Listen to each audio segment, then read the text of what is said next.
안녕하세요. 지금부터 유럽연합 세사미 프로젝트의 시사점 세미나를 시작하겠습니다. 저는 사회를 맡은 이화여자대학교 정채경희입니다. 이 세미나에 관심을 갖고 영상을 통해 참여해주고 계신 여러분들께 감사드립니다. 오늘 세미나는 소규모 사업장 문제를 고민하고 함께 공부해 오던 사람들이 준비했습니다. 모두 근로자 건강센터에 몸 담악 썼거나 몸 담고 있는 사람들입니다. 저희는 현장에서 소규모 사업장 노동자들을 만나고 아주 작은 진전에 큰 보람을 느끼면서 희망을 걸기도 하지만 대부분은 개선의 기미가 잘 보이지 않는 상황에 답답하고 막막했습니다. 그래서 되든 안 되든 느슨한 듯 끈질기게 소규모 사업장 문제를 고민을 해보고자 모임 이름 없이 2년째 정기적으로 만나고 있습니다.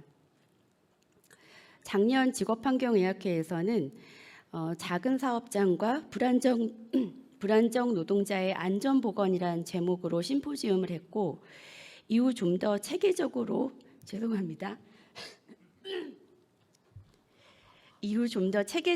공부해보자는데 의견이 모아져 올해 초부터 세사미 프로젝트 보고서를 함께 읽었습니다. 그리고 이 알토란 같은 보고서를 저희 몇 명만 알고 있기에는 아까워서 오늘 이 자리를 마련하였습니다. 저희의 마음이 잘 전달되기를 바랍니다.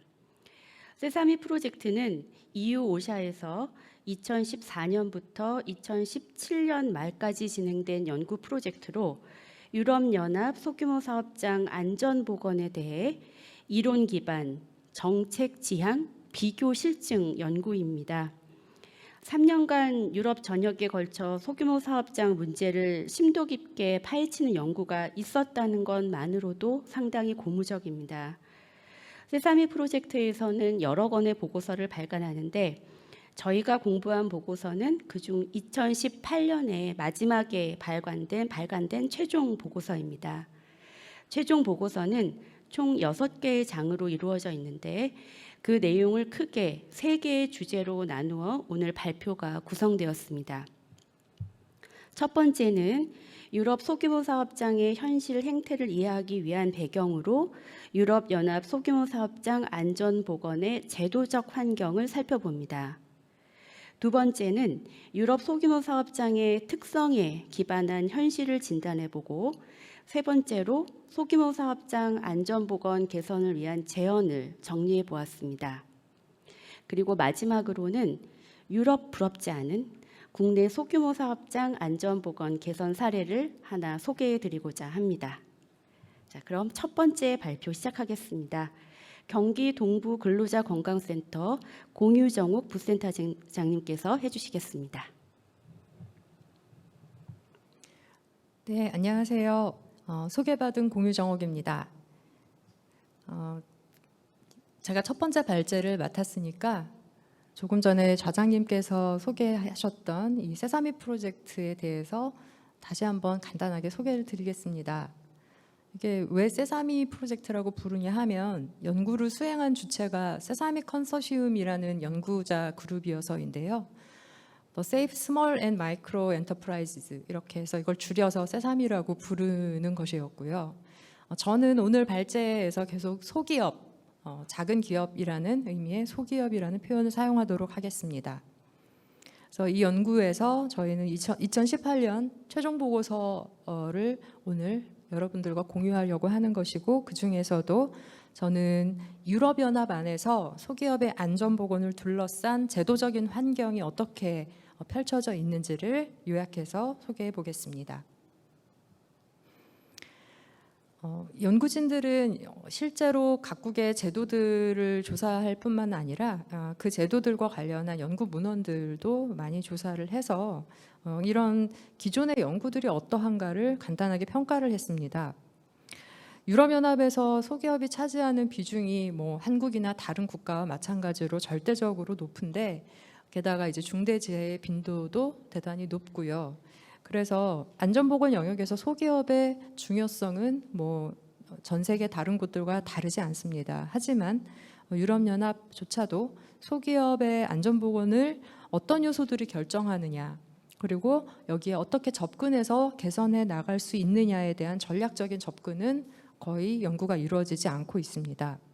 그러니까 기존의 연구들은 많이 있었지만 소기업 안전보건에 대한 전략이 뭐고 어떤 자원이 있고 무슨 효과가 있는지, 왜 효과가 있는지 혹은 없는지 이런 분석은 거의 없었고, 대부분 굉장히 그 제한된 컨디션을 만들어 놓고 그 중에 협소한 초점을 맞추어서 개입을 해보고 개입의 효과가 어느 정도 나타났다, 뭐 이런 정도의 변화 양상에만 초점을 두고 있었다는 거죠. 그리고 현장 조사 같은 거를 할 때도 노동자의 목소리는 거의 담기지 못했고 사업주들의 입장이나 이들의 처지가 좀 많이 담겨 있었고요. 또 국가별 차이를 확인은 했는데 왜 다른가에 대한 분석도 굉장히 부족했습니다. 그래서 이 연구진들은 이와 같은 기존 연구들의 한계를 좀 어떻게 하면 극복해 볼까 하는 고민과 함께 또 한 가지의 특별한 강조점을 두었는데요. 이건 뭐냐 하면 앞으로 경제적인 사회적인 여건이 계속 변화할 텐데 과연 우리가 전통적으로 해왔던 방식을 가지고 미래의 소기업 안전보건 문제를 대응할 수 있을 것인가, 이 질문을 특별히 고려하면서 연구를 수행했습니다. 그러면 과연 소기업은 안전보건의 위험에서 뭐가 남다른가, 왜 유난히 문제인가, 이걸 잠깐 짚고 가겠습니다. 모든 소기업이 그런 건 아니지만 대부분의 소기업들은 생존을 하려고 모든 비용을 최소화하는 소위 아랫길 전략, 로우 로드 스트래티지를 채택하는 경우가 많습니다. 이러다 보니까 안전보건은 그걸 위해서 들여야 하는 시간이나 자원이나 노력 등이 다 줄여야 할 비용으로 처리가 되는 경향이 강합니다. 그리고 소기업들은 뭐 우리도 흔히 생각해 볼 수 있는 정말 작은 마이크로 사이즈의 기업들, 우리 주변에 일상에 있는 뭐 식당, 편의점, 소매점 이런 것들을 생각해 보시면 떠올리실 수 있지만 정식 고용계약의 범위 바깥에 있는 비공식 노동이 굉장히 많습니다. 즉 국가가 마련하고 있는 안전보건 시스템의 체계 바깥에 사각지대에 놓이기 쉬운 취약성이 전통적으로 있는데요. 그런데 문제는 이 전 세계의 산업화가 더 복잡해지면서 재화건, 용역이건 그 공급사슬 자체가 길어지고 복잡해지다 보니까 그 가장 말단에 있는 소기업들이 제도권에서 훨씬 더 멀어진다는 겁니다. 그래서 과거보다 오히려 악화되는 경향이 있고요. 그리고 우리도 프랜차이즈라든지 플랫폼 노동의 문제에서 바라보고 있는 것처럼 뭐 고용관계 혹은 노동자와 사용자와 고객, 이 관계들이 굉장히 복잡하게 꼬여가고 있죠. 그러다 보니까 새로운 취약성들이 추가가 되어서 기존의 리스크 차원의 취약성은 그대로 있거나 악화되고 거기에 새로운 양상의 취약성이 더해지고 있는 이런 진단을 하고 있습니다. 하지만 또 한 가지 중요한 점은 이 리스크를 관리하는 그 소기업들의 양상이 또 대단히 이질적이라는 겁니다. 그래서 어떤 경우에는 특정한 규제가 작동을 되게 잘하는데 그 동시대에 조금 다른 업종, 다른 지역에서는 그것이 작동하지 않는 그런 이질성이 대단히 크고, 이런 이질성은 대기업이나 중형 기업에 비해서 소기업 간의 이질성이 굉장히 크다라고 강조하고 있습니다. 그래서 이런 전체 환경과 맥락을 다 인식을 하면서 규제를 기획하고 집행하고 평가하고 예측할 수 있다라는 게 연구진들이 계속해서 강조하는 지점입니다. 국가가 사실 바로 이런 규제를 집행하는 주요 주체인데요. 국가가 하는 역할이라는 건 결국 안전보건 규제를 그 책임 소재가 있는 자들이 제대로 실행하게 만드는 것, 그걸 위해서 할 수 있는 여러 가지 수단을 동원하는 것이 국가의 역할입니다. 근데 이제 실제로 소기업 혹은 뭐 전체 기업을 대상으로 해서 이런 관리 기능을 얼마나 잘하고 있느냐, 체계를 얼마나 잘 만들어 두었고 그 체계가 실천되고 있느냐는 유럽연합 안에서도 국가별 차이가 대단히 큽니다. 이 세사미 연구에서는 유럽연합 회원국들을 5개 정도로 구분을 했습니다. 지금 여기 그래프에 그 아래에 그 범례를 보시면 서유럽, 중유럽, 남유럽, 북유럽, 북유럽은 스칸디나비안이라고 표현을 했고요. 그리고 마지막으로 영국과 아일랜드를 하나로 묶어서 이렇게 5개 그룹으로 구분을 했는데요. 그리고 별도의 이 조사지를 만들어가지고 각 국가별로 안전보건 관리를 점수화해서 이제 평가를 했습니다. 그 다음에 그 각 국가별 점수들을 그룹으로 묶어서 그룹별 평균을 구한 것이 지금 보시는 그래프입니다. 그래서 전체 안전보건 관리 총점을 놓고 볼 때 사업장 규모별로 좀 쪼개서도 보고 모든 규모의 사업장을 다 아우른 게 맨 오른쪽에 막대기들인데요. 보시면 서유럽 그룹, 여기서 지금 서유럽은 파란색, 짙은 파란색입니다. 서유럽 그룹이 60점을 간신히 넘겼고요. 하늘색, 제일 오른쪽 칼럼, 여기가 영국과 아일랜드인데 여기는 거의 80점 가까이 받았습니다. 근데 또 하나 특성이 서유럽 그룹을 이제 주목해서 보시면은요. 중형이나 대형 그룹에서는 서유럽이 꼴찌가 아니에요. 썩 나쁘지 않은 점수를 받았는데 이게 이제 마이크로 혹은 스몰로 가면서 뚝 떨어지는 것을 보실 수가 있습니다. 근데 이것에 비하면 영국과 아일랜드의 경우는 지금 뭐 미디움 사이즈에서도 거의 90점 가까이 받았고, 뭐 이거는 다른 그룹에서 뭐 대기업들이 달성하고 있는 것만큼의 그런 수준이고요. 심지어 마이크로 사이즈에서도 70점을 넘겼죠. 그래서 이 전체적인 그 점수의 분포를 보면서 우리가 내릴 수 있는 연구진들이 내린 결론은 안전보건 관리가 전체적으로 잘 되고 있는 국가에서는 소기업들도 관리를 그래도 좀 한다. 근데 잘 안 되고 있는 곳들은 전체가 다 안 되는 것처럼 보이지만 사실은 소기업에 대한 관리가 굉장히 부실한 거다라는 점입니다. 이렇게 국가 안전보건 관리를 이제 평가하는 그래프들이 보고서에 굉장히 여러 개 실려 있는데 그 중에 좀 두드러진 하나만 소개를 해드리겠습니다. 사실 안전보건 관리에 대해서 어느 기업의 고위 경영진이 얼마나 책임을 명시적으로 가지고 있느냐, 그게 그냥 법 조문에 있기만 한 게 아니라 실제로 고위 경영진에게 압력으로 작용하느냐 하는 것, 그리고 노동자들이 노동자 대표를 통해서 실질적으로 참여할 수 있느냐, 얼마나 많은 범위까지 참여하느냐, 그것이 어떻게 보장되느냐, 이제 이런 부분에 대한 조사 결과인데요. 보시면 편차가 굉장히 크지요. 이게 앞에 그래프하고는 색깔이 좀 달라서 영국 아일랜드가 지금 보라색, 화면에서 보라색이 잘 보일지 모르겠는데 오른쪽에서 두 번째 칼럼들입니다. 이쪽하고 그다음에 하늘색 제일 오른쪽 칼럼, 여기가 이제 북유럽인데요.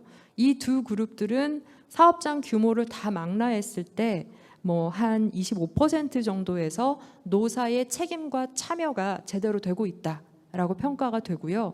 특히 영국 아일랜드는 대기업의 경우 70%를 넘기고 소기업에서도 그 스몰 사이즈를 봤을 때 25%를 좀 넘기는, 뭐 마이크로 차원으로 가니까 좀 떨어지는 이런 양상을 보입니다.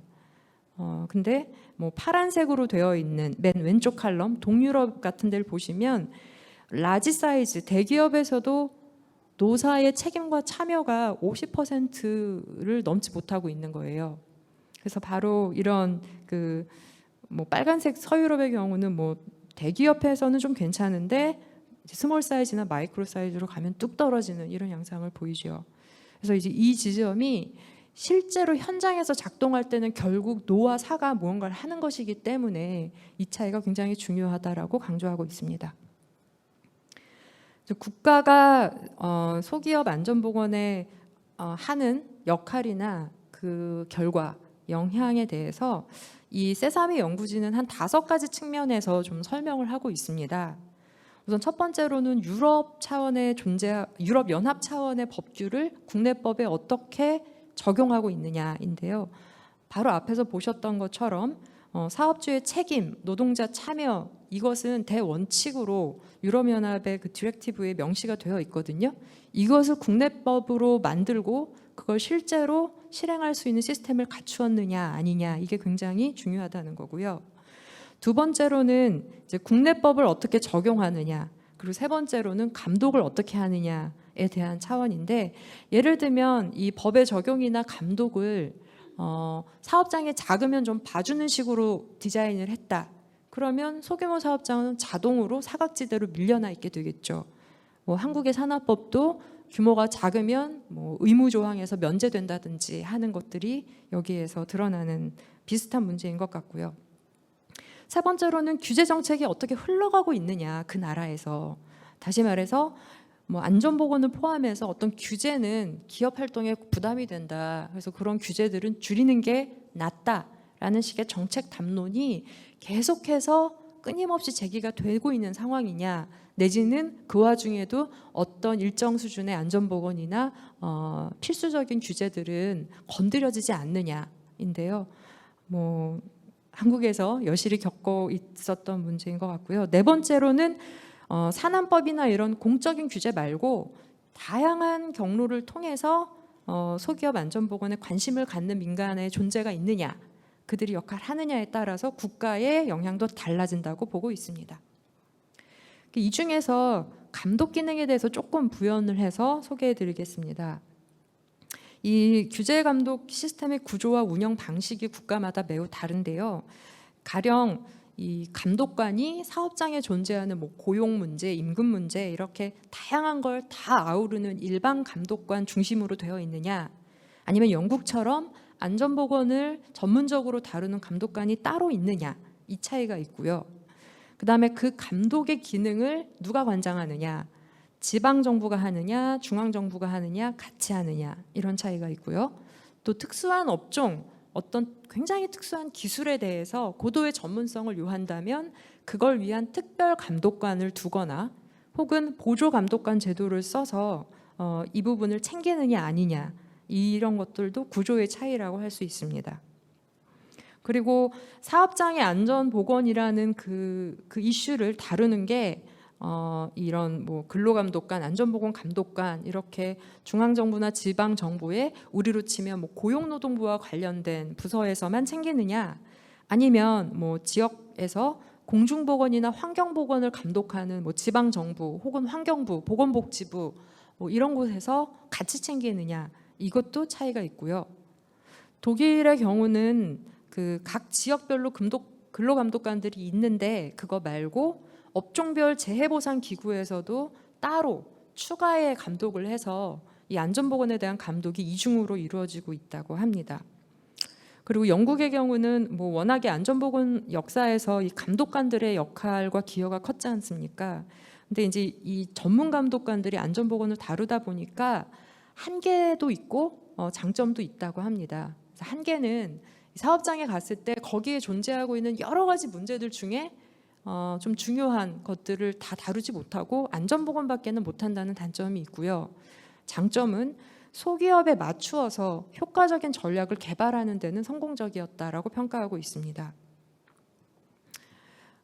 그러면 과연 이런 공공 규제가 잘 작동하는 요인은 뭐냐인데, 사실 이게 이제 모든 결국은 규제 당국들의 고민이겠죠. 어떻게 법을 잘 지키게 할 것이냐. 근데 기존의 여러 연구들을 다 망라해서 보면 결국 가장 중요한 요인은 감독하는 사람과 그 사업장이 직접 만나는 것. 그래서 가서 무엇을 하건 간에 어쨌든 대면 접촉이 가장 중요하다는 겁니다. 하지만 소기업은 너무 많고 감독관은 너무 적습니다. 모든 나라가 그렇습니다. 그래서 대안으로 지금 제시되는 것 중에 하나가 리스크 베이스드 레귤레이션입니다. 그러니까 감독의 대상을 좀 효과적인 곳에 좀 집중해 보자라는 거죠. 이건 한국에서도 활발하게 고민을 하고 있는 지점이고요. 그래서 새삼이 연구진들은 이 방향에 대해서 그렇게 부정적이진 않습니다. 일리 있다라고 얘기하는데요. 다만 이게 저절로 되는 게 아니다. 그냥 방향을 이렇게 만든다고 되는 게 아니고 이런 리스크 베이스드 레귤레이션 자체를 실행하려면 감독관들이 별도의 훈련을 받아야 하고 그거에 맞는 전문성을 따로 교육해야 된다. 즉 공적 자원을 덜 쓰는 게 아니라 어쩌면 더 써서 해야 이게 제대로 도입될 수 있다라는 점을 강조하고 있습니다. 그다음에 또 하나는 이 대상을 줄이는 게 아니라 감독의 강도를 줄여보자. 그러니까 기업의 규제를 좀 덜어준다는 차원에서 감독 말고 지원이나 뭐 지도 정도만 하자. 이렇게 라이터하게 가볍게 터치만 해주자라는 그런 주장도 있는데요.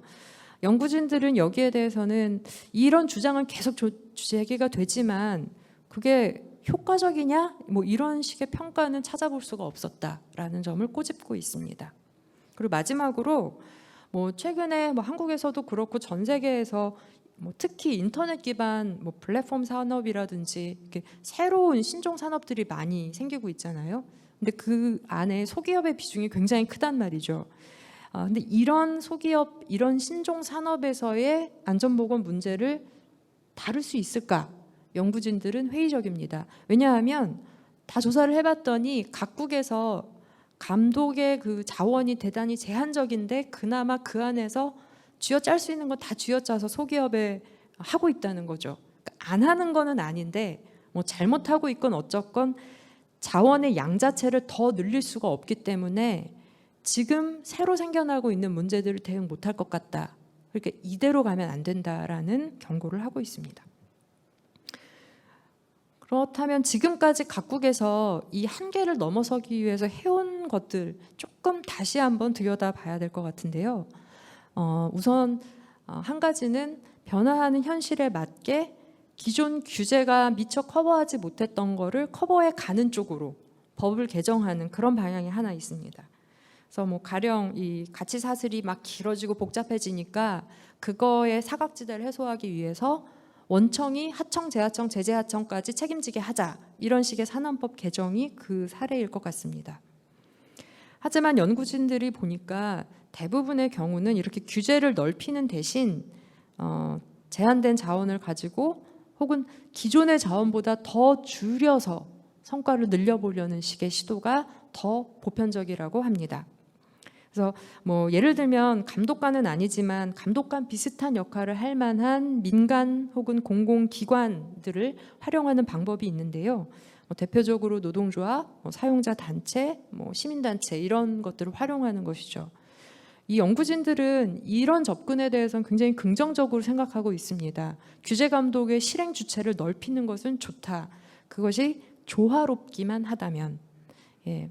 근데 이제 조금 다른 맥락에서 규제의 대상 자체를 좀 좁히자. 아까 얘기했던 리스크 베이스드 레귤레이션의 다른 말로 선택과 집중 전략도 이제 활발하게 논의가 되는데요. 근데 이제 연구진은 소기업만 놓고 보면 이건 좀 적절하지 않다라고 이야기하고 있습니다. 뭐 그것은 소기업 안전보건 관리에 몸담아 본 분들은 아마 많이 느끼실 텐데요. 말 그대로 소기업이기 때문에 이렇게 특정한 정책적인 포커스를 가지고 뭐 한 2, 3년 동안 그것만 집중해서 소기업을 돌아다니면 그런 식으로 접근을 하면 어떤 소기업들은 몇십 년 동안 감독을 못 받아요. 지도를 못 받아요. 그래서 이 연구진들은 소기업의 경우는 규제 감독의 대상을 좁히는 것보다는 이 감독을 수행할 만한 주체를 넓혀서 커버리지가 소기업에 닿게 하는 게 훨씬 더 낫다라고 평가하고 있습니다. 다만 이게 저절로 되지는 않고 이러려면 소기업도 관리를 받아야 한다는 공적인 규제의 토대가 탄탄해야 된다는 거죠. 작으니까 안 해도 된다라는 식의 규제로는 이렇게 민간을 활용하는 규제의 확대라는 게 불가능하다라는 점을 강조하고 있습니다. 아까 그 정부에서 그 조금 전에 제가 이 민간이나 다른 공공기관들을 활용하는 문제를 좀 연구진이 강조했다고 말씀드렸는데요. 이 연구에서는 실제로 이런 식의 활동들이 어떤 게 있는지 또 조사를 했습니다. 그리고 그것이 갖는 장단점 같은 것들을 간단하게 최종 보고서엔 담았는데요. 더 자세한 내용들은 이 최종 보고서 이전에 나왔던 개별 보고서들을 보시면 굉장히 상세하게 설명이 되어 있습니다. 우선 첫 번째로 활용할 수 있는 기구들은 안전보건 중개자 혹은 전문 기구들이라고 보시면 됩니다. 서유럽이나 남유럽에 있는 국가들에서는 이런 기관들에게 소기업도 안전보건 자문을 꼭 받아야 한다 이렇게 의무화하고 있는 경우가 있다고 합니다. 뭐 비슷하게 한국에서는 안전보건 관리를 이제 관리자를 직접 고용하고 있기 어렵다면 전문 기관에게 대행을 의뢰해라라고 하는 제도가 있죠. 그래서 이렇게 하면 자체적인 관리 역량이 부족한 기업들도 규제를 잘 실천할 수 있고, 그리고 이 중개자들이 다니면서 비슷한 문제나 리스크가 존재하는 사업장에서 다른 곳이 해봤더니 유효하고 괜찮았던 모범 사례들을 직접 전파를 해줄 수도 있다는 큰 장점이 있습니다. 다만 단점이 훨씬 더 많이 지금 발견되고 있는데요.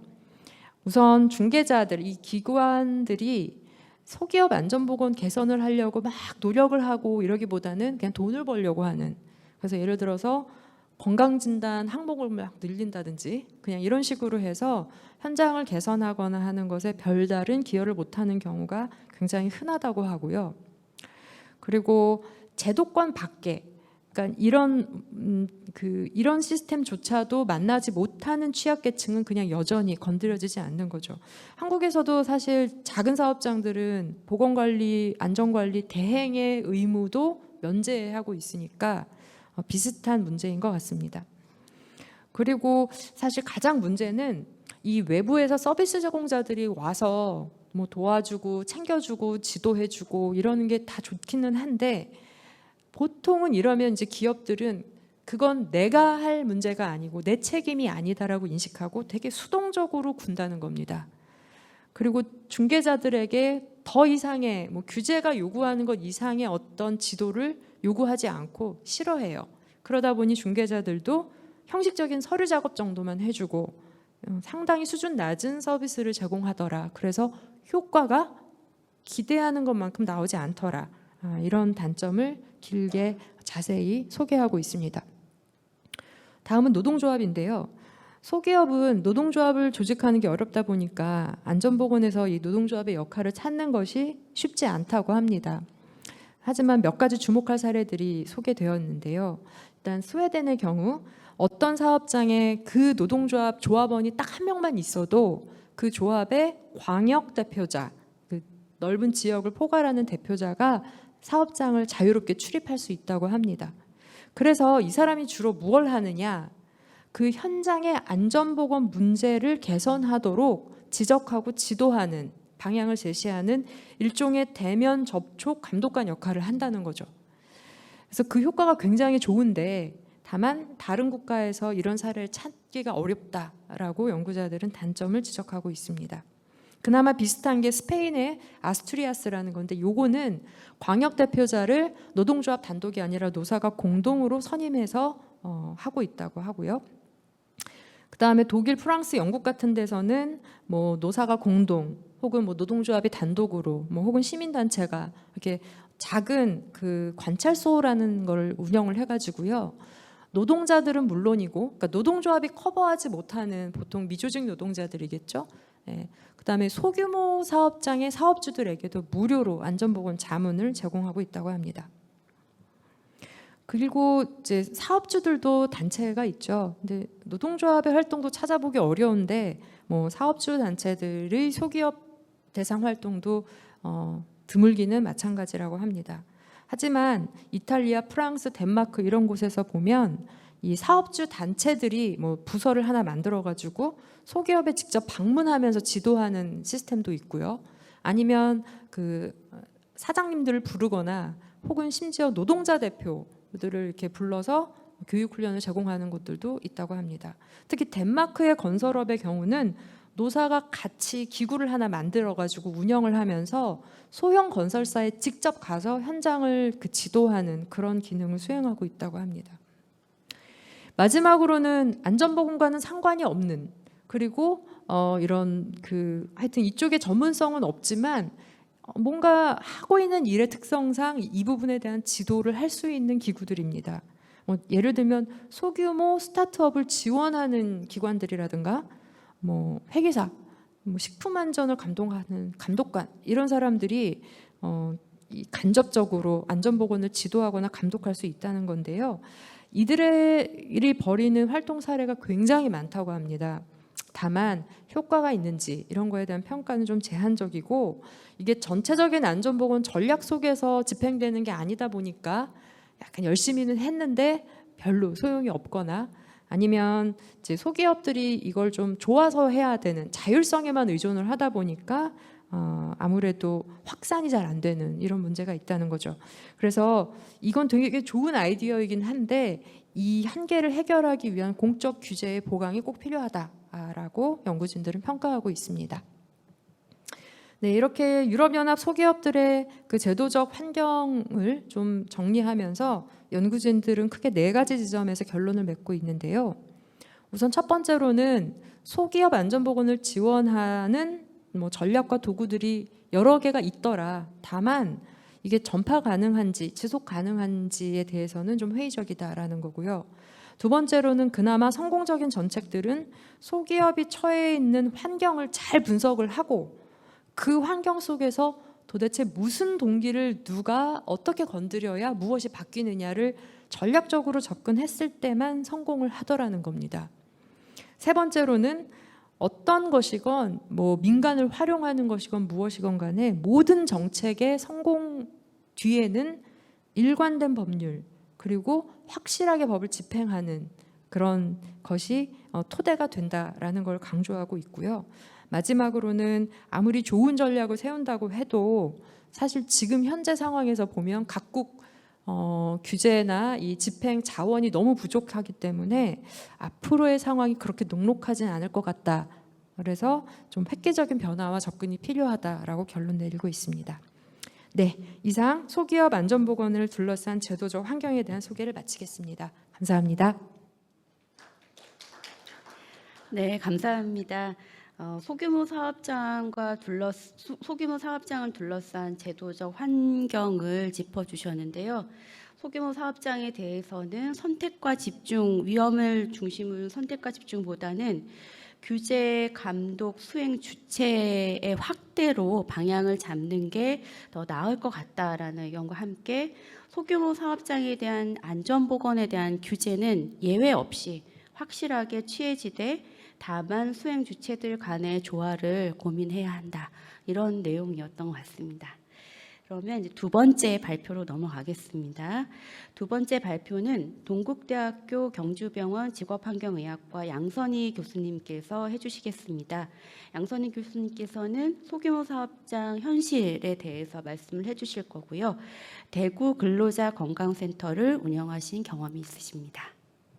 안녕하십니까. 마스크 벗고.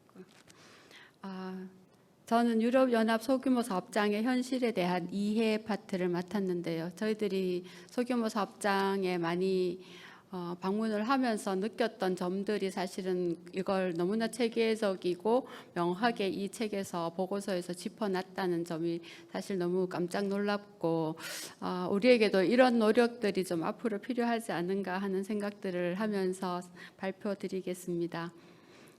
저희들이 역시 이제 소규모 사업장에 대한 관심이 왜 있어야 하는지에 대한 우리나라의 이제 산업재해 현황에 대한 이야기드리고요, 표고요. 그래서 이 사실 안전보건의 문제에 있어서 가장 핵심에 있는 소규모 사업장에 대해서 우리가 해결하지 않고는 우리나라의 안전보건 문제를 해결할 수 없다라는 게 저의 생각, 우리 모두의 생각인 것 같습니다. 그래서 이 유럽에서 이미 미리 조사한 이 보고서들의 내용을 보면서 우리가 좀 배울 점을 찾아보았으면 좋겠습니다. 소규모 사업장에서 안전보건 개선을 위해서는 일단 정책과 프로그램 그리고 조직 및 사람, 프로세스나 실행 이런 것들이 다 상호작용을 해야지 안전보건에 대한 성공의 가능성을 높일 높인다고 이제 얘기를 합니다. 그러면서 이것을 하기 위해서 소규모 사업장의 안전 보건 문제를 이해하기 위해서는 이 소규모 사업장 속에 숨어 있는 작업 조직이 어떤지, 노동 시장이 어떤지, 사회적 관계가 어떤지에 대해서 파악하는 것이 굉장히 필요하고, 이것 자체를 이제 광범위한 시스템과 제도, 문화 이런 구조적 영향 속에서 파악을 해야 된다라고 얘기를 하고 있습니다.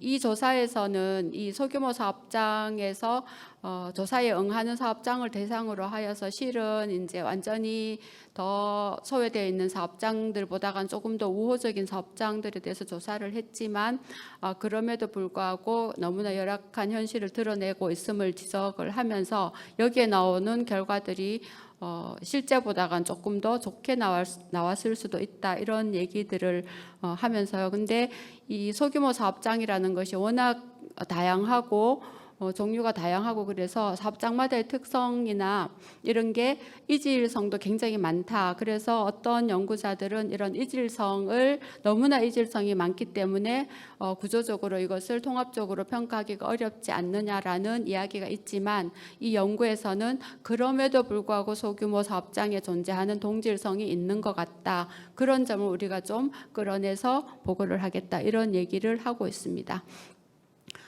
그리고 이제 소규모 사업장의 특성으로 이제 대개 기업의 소유주와 관리자가 같다라는 측면이 굉장히 크게 작용하고 있는데, 이 부분에서 이 소규모 사업장의 소유자 관리자는 거의 경영이라든지 산업보건이라든지 이런 데 대한 교육을 받은 경험이 전혀 없음을 얘기하고, 이 회사를 경영하는 이런 경영과 관리를 개인의 어떤 스타일에 따라서, 그리고 내가 해보니까 이렇더라, 이런 믿음에 의해서 관리가 되고 있다는 그런 지점들을 지적을 하고 있습니다. 이런 지점들은 사실 20인 미만 정도의 기업에서 같은 특성으로 나타난다라고 보고를 하고 있는데, 저희 나라에서도 20인 이상의 사업장에 대해서는 특정 업종에 대해서는 안전보건관리 담당자 제도를 만들어 놓고는 있고, 20인 미만에서는 아직 그거조차도 없는 그런 상황임을 생각해 보면 아마 상황은 유사한 것 같습니다. 그리고 소규모 사업장의 특성으로서 균일성과 제도적인 압력에 대해서 굉장히 그런 압력이 낮다라는 지적을 하고 있습니다.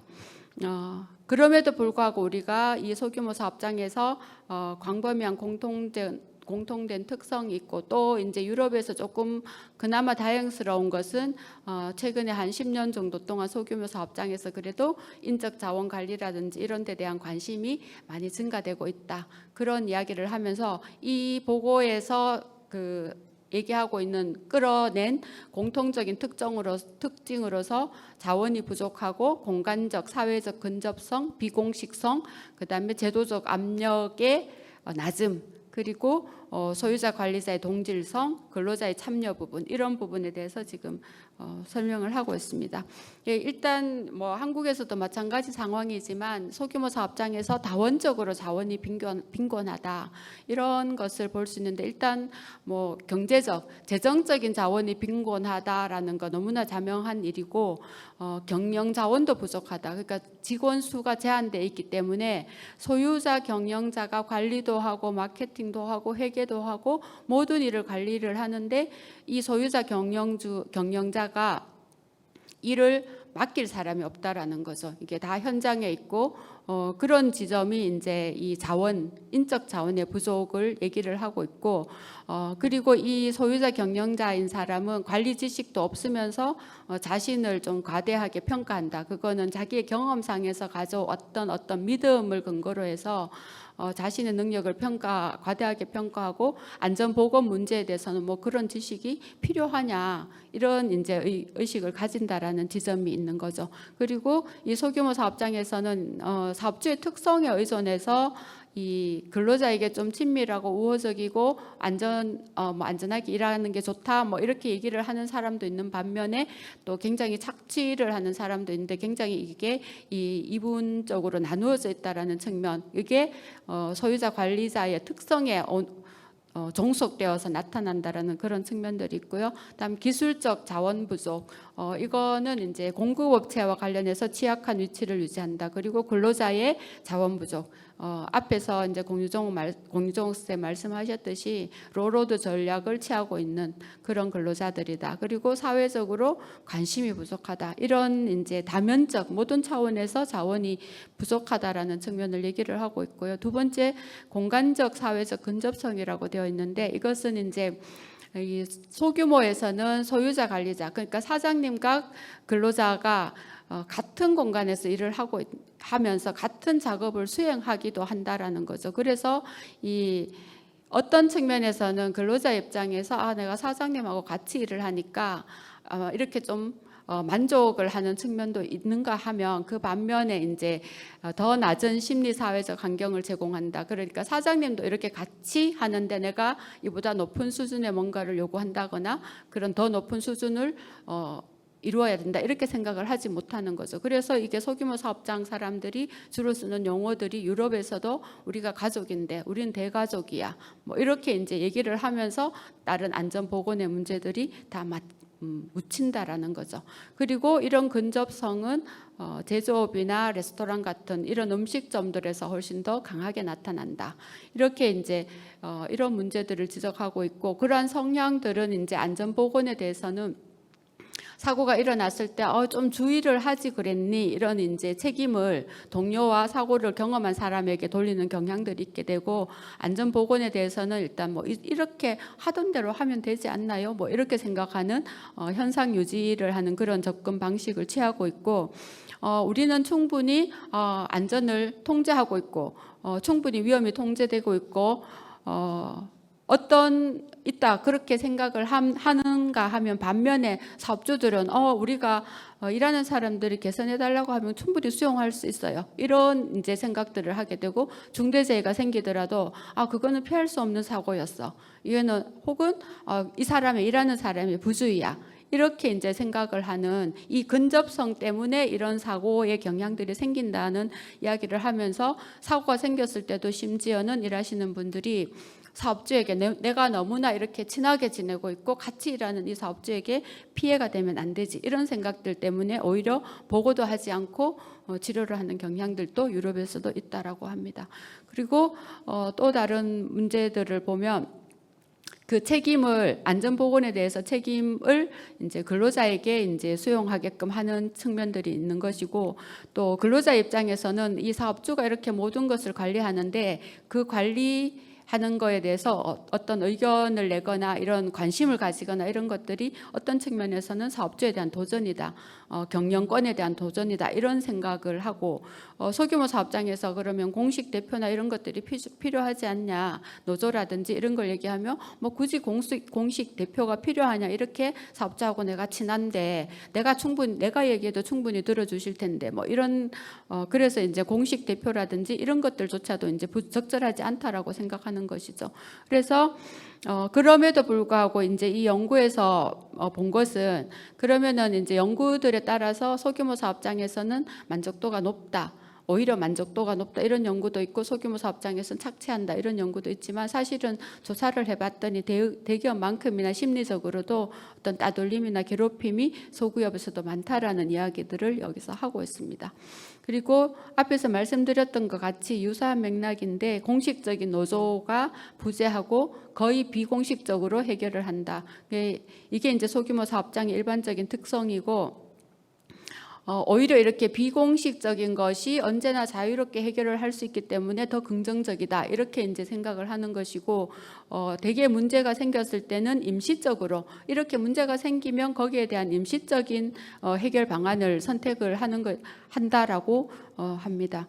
그리고 필요하면 언제든지 할 수 있기 때문에 굳이 형식화된 절차가 필요가 하지 않다. 그리고 뭔가 형식을 만들어서 교류를 하는 게 너무 어색하고 형식적이다, 이런 생각들을 하는 것이죠. 그래서 결국 결정은 소유주가 하지만 근로자가 그 결정에 영향을 미칠 수 있기 때문에 공식적인 거나 이런 것이 필요하지 않다라고 생각하는 경향들이 높다라고 합니다.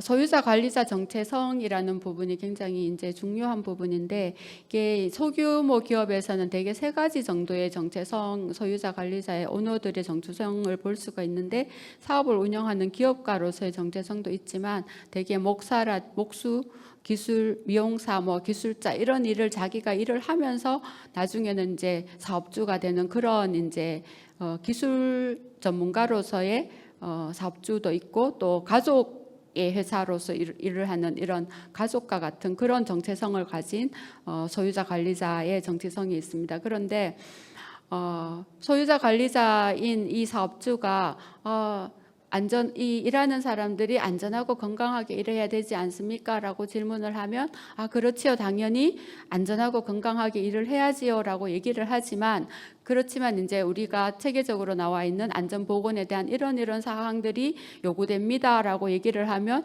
그것이 실제로는 뭔지에 대한 인식도 없을 뿐만 아니라 그런 거를 굳이 왜 그렇게 형식을 갖추어서 해야 되느냐, 이렇게 이제 엉뚱한 대답을 준다는 거죠. 그런 측면들이 있습니다. 그리고 그래서 이제 이 안전보건에 대해서 이상은 높으나 이상에 대해서 지향하는 바에 대해서는 굉장히 긍정적이지만, 실제로 뭔가를 하라는 거에 대해서는 굉장히 소극적이고 하향 조정하는 경향이 있다. 우리가 사업장에 이렇게 유인자가 있어서 뭐 보호구를 착용해야 하지요. 이러면은 일하는 사람들이 원하면 지급을 하지요. 근데 그런 식으로 이제 우리가 이런 유해 인자에 대해서 지급을 해야 한다라는 것이 사업주의 의무인데, 자기는 너무나 자유롭게 달라고 할 수 있기 때문에 원하면 달라고 하면 주지 미리 자기가 챙겨서 줄 수 있다, 이런 생각은 하지 않는다라는 거죠. 그래서 의무에 대해서 그렇게 이제 하향해서 생각하는 경향들이 있다. 그리고 이 사업주들이 안전보건에 대해서 이렇게 좀 감각이 떨어지는 이유가, 마지막 줄에 보면 통계적으로 굉장히 많은 사고의 퍼센트가 소규모 사업장에서 일어나지만, 실제 소규모 사업장 수가 너무나 많기 때문에 이것을 경험하는 소규모 사업장은 사실은 몇 개 안 된다라는 거죠. 인근에 일어나는 일도 몇 개가 없고, 그래서 이거를 이제 체감적으로 느낄 수 있는 부분은 굉장히 적다라는 부분이 또 소규모 사업장에서 이제 문제가 되는 것 같습니다.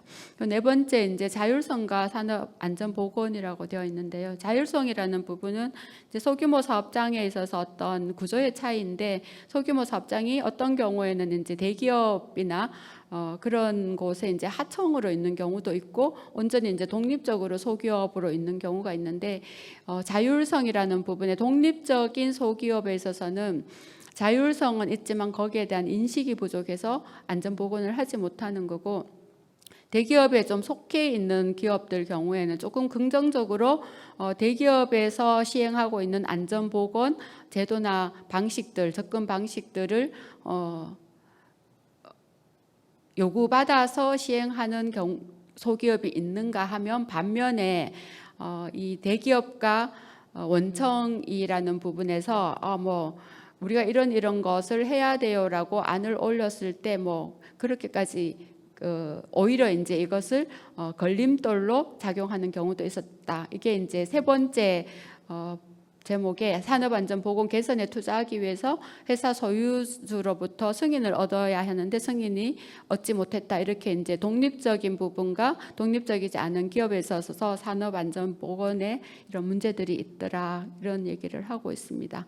그리고 이제 여기에 대해서 안전보건에 대해서 소기업에서는 임시적 접근을 하고 있다라는 것이 굉장히 중요한 부분인데, 사실 이제 산업안전보건이라는 것은 핵심 업무에 통합된 부분으로 관리해야 된다. 이게 굉장히 중요한 부분인데, 사실 이제 제가 산업보건 관련 업무를 오랫동안 하고 있지만 우리나라에서는 대기업에서조차 이런 산업보건 업무가 그 회사의 핵심 업무하고 통합되어져 있느냐라는 부분은 저는 아직도 묻는다면 아니다라고 이제 대답을 하게 될 것 같습니다. 대개 이제 대기업에 있어서도 우리나라에서는 뭐 환경안전팀이라는 이런 어떤 하나의 그냥 부처로만 존재하고 그 자신들의 업무를 하는 것으로 되어 있지만, 이 핵심 부분, 핵심 업무와 통합되어 있느냐 하는 부분이 이제 문제인데, 유럽에서는 일단 소기업에서는 핵심 업무에 통합된 부분으로 관리가 안 된다라는 점을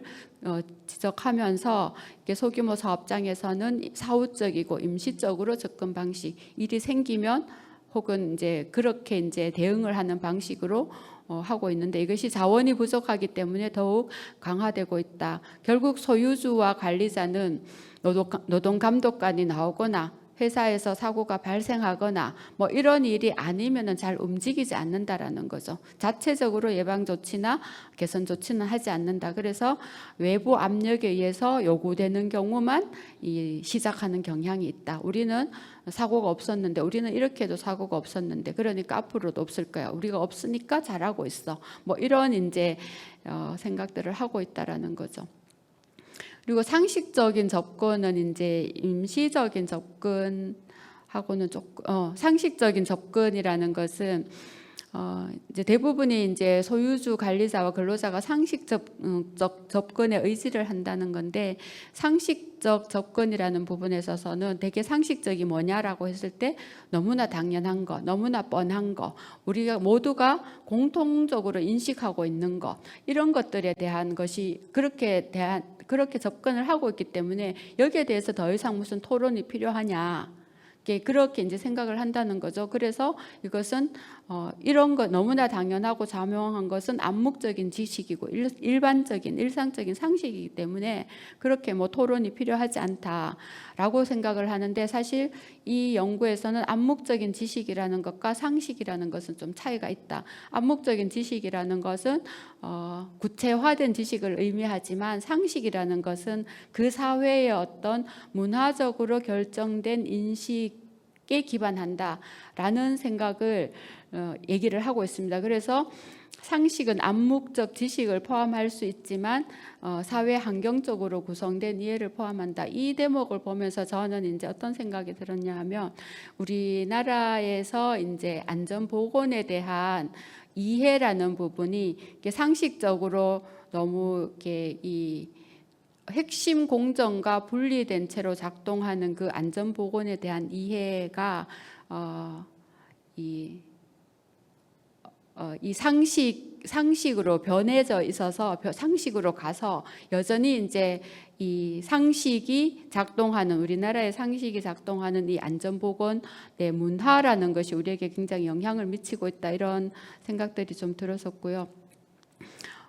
그래서 이게 상식이 작동한다는 것의 의미는 사회적 환경의 광범위한 곳에서 나오는 사회적으로 구성된 이해인데, 사실 이런 상식이라는 것이 문화적으로 확장이 되면은 굉장히 직장에서도 굉장히 깊은 인식의 변화를 가져올 수 있지만, 이게 없는 상황에서는 작업자에게 주어진 재량권으로 이제 해결이 되기 때문에 굉장히 문제를 해결하기 어렵다, 이런 얘기들을 하고 있습니다. 그래서 이 작업자에게 주어진 재량권이라는 것은 작업자가 지식이 별로 없고 안전보건에 대한 관심이 없을 때는 이 작업자의 재량권이라는 것이 굉장히 부정적으로 작용할 수 있다라는 것이죠. 그런 측면들이 있다라고 얘기를 하고요. 그래서 이 상식적인 접근이라는 것이 사업주가 안전에 대해서 책임은 인정하지만 당신이 관리해야 됩니다라고 얘기를 했을 때는 내가 언제 그렇게 한 사람 한 사람을 따라다니면서 관리를 합니까? 상식적으로 해결을 해야지. 이렇게 이제 암묵적으로 법적인 의무가 근로자에게 이전되는, 이것이 이제 상식적인 접근이다라는 이야기를 하고 있습니다. 그래서 이제 이 연구에서는 어쨌거나 제도적인 압력은 굉장히 중요하다. 사회적 허가가 작동하기 위해서는 이 제도적인 압력이 안 된다라는 이야기를 하면서 모든 기업은 운영할 수 있는 환경 내에서 합법적인 기업으로 받아들여져야 될 필요가 있고, 일반적으로 수용되고 당연한 것에 대해서 제도화돼야 된다. 여기서 이제 교통제도, 교통에 대해서 얘기를 하고 있는데, 이게 우리가 초록 불일 때 가고 빨간 불일 때 가면 안 된다, 이런 것이 우리에게 너무나 당연하고 상식적으로 이제 바뀐 그런 문화와 같이 안전 보건에 있어서도 그런 일반적으로 수용되고 당연한 것에 대해서는 그런 제도화를 확실하게 할 필요가 있다라는 이야기를 하고 있습니다. 그리고 소규모 사업장에서는 이제 대기업보다는 확실히 제도적 압력 경험이 낮다.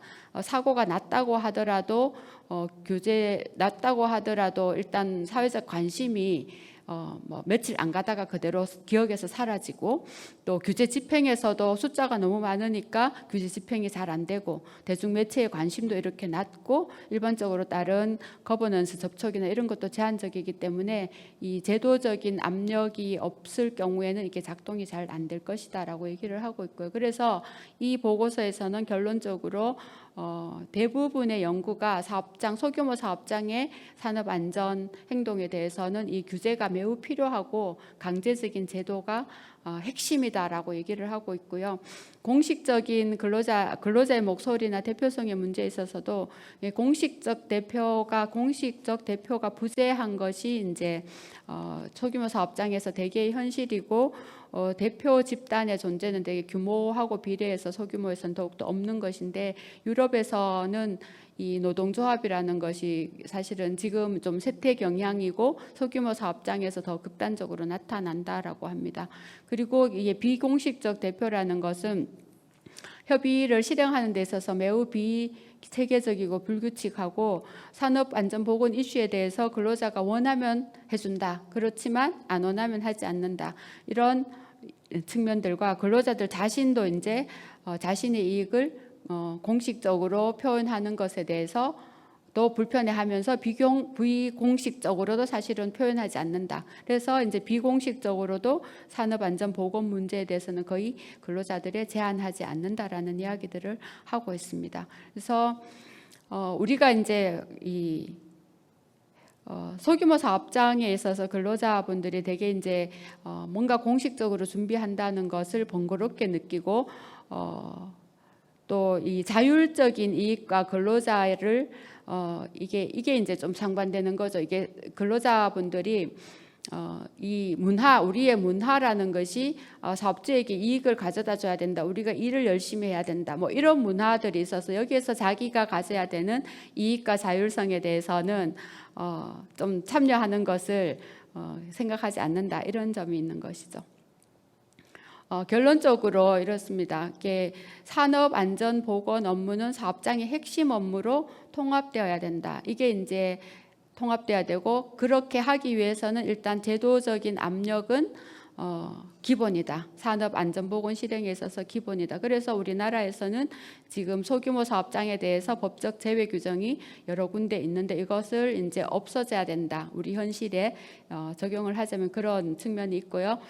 그다음에 이제 다면적으로 부족한 자원에 대해서는 정부에서 좀 지원해야 될 필요가 있지 않나, 이런 생각들을 들게 하였습니다. 그리고 지금 노동부의 산업안전보건본부가 있으면서 이렇게 새로 생긴 팀이 건강증진 팀이었는데, 저는 이제 건강증진 팀을 만들 게 아니라 소규모 사업장 지원팀을 만들어야 된다, 이런 생각들을 하고, 또 한편으로는 우리나라에서는 노동복지에 대한 생각이 너무 없었구나, 이게 사회적 문화적인 인식을 만들어가는 과정인데요. 노동복지에 대한 생각들이 없어서 우리는 열심히 일을 해서 월급 받고 일하기 때문에 우리는 거기에 대해서 권리가 없다, 이런 문화가 너무 팽배해 있어서 이런 문제들이 생기지 않나, 이런 생각들이 들면서 이 노동부만의 힘으로는 좀 이것을 해결하는 게 힘들지 않을까. 사실 저는 이제 그런 측면에서 보건복지부가 취약한 사람들, 취약한 국민의 보건복지 부인 것 같지만, 사실 노동복지에 대해서는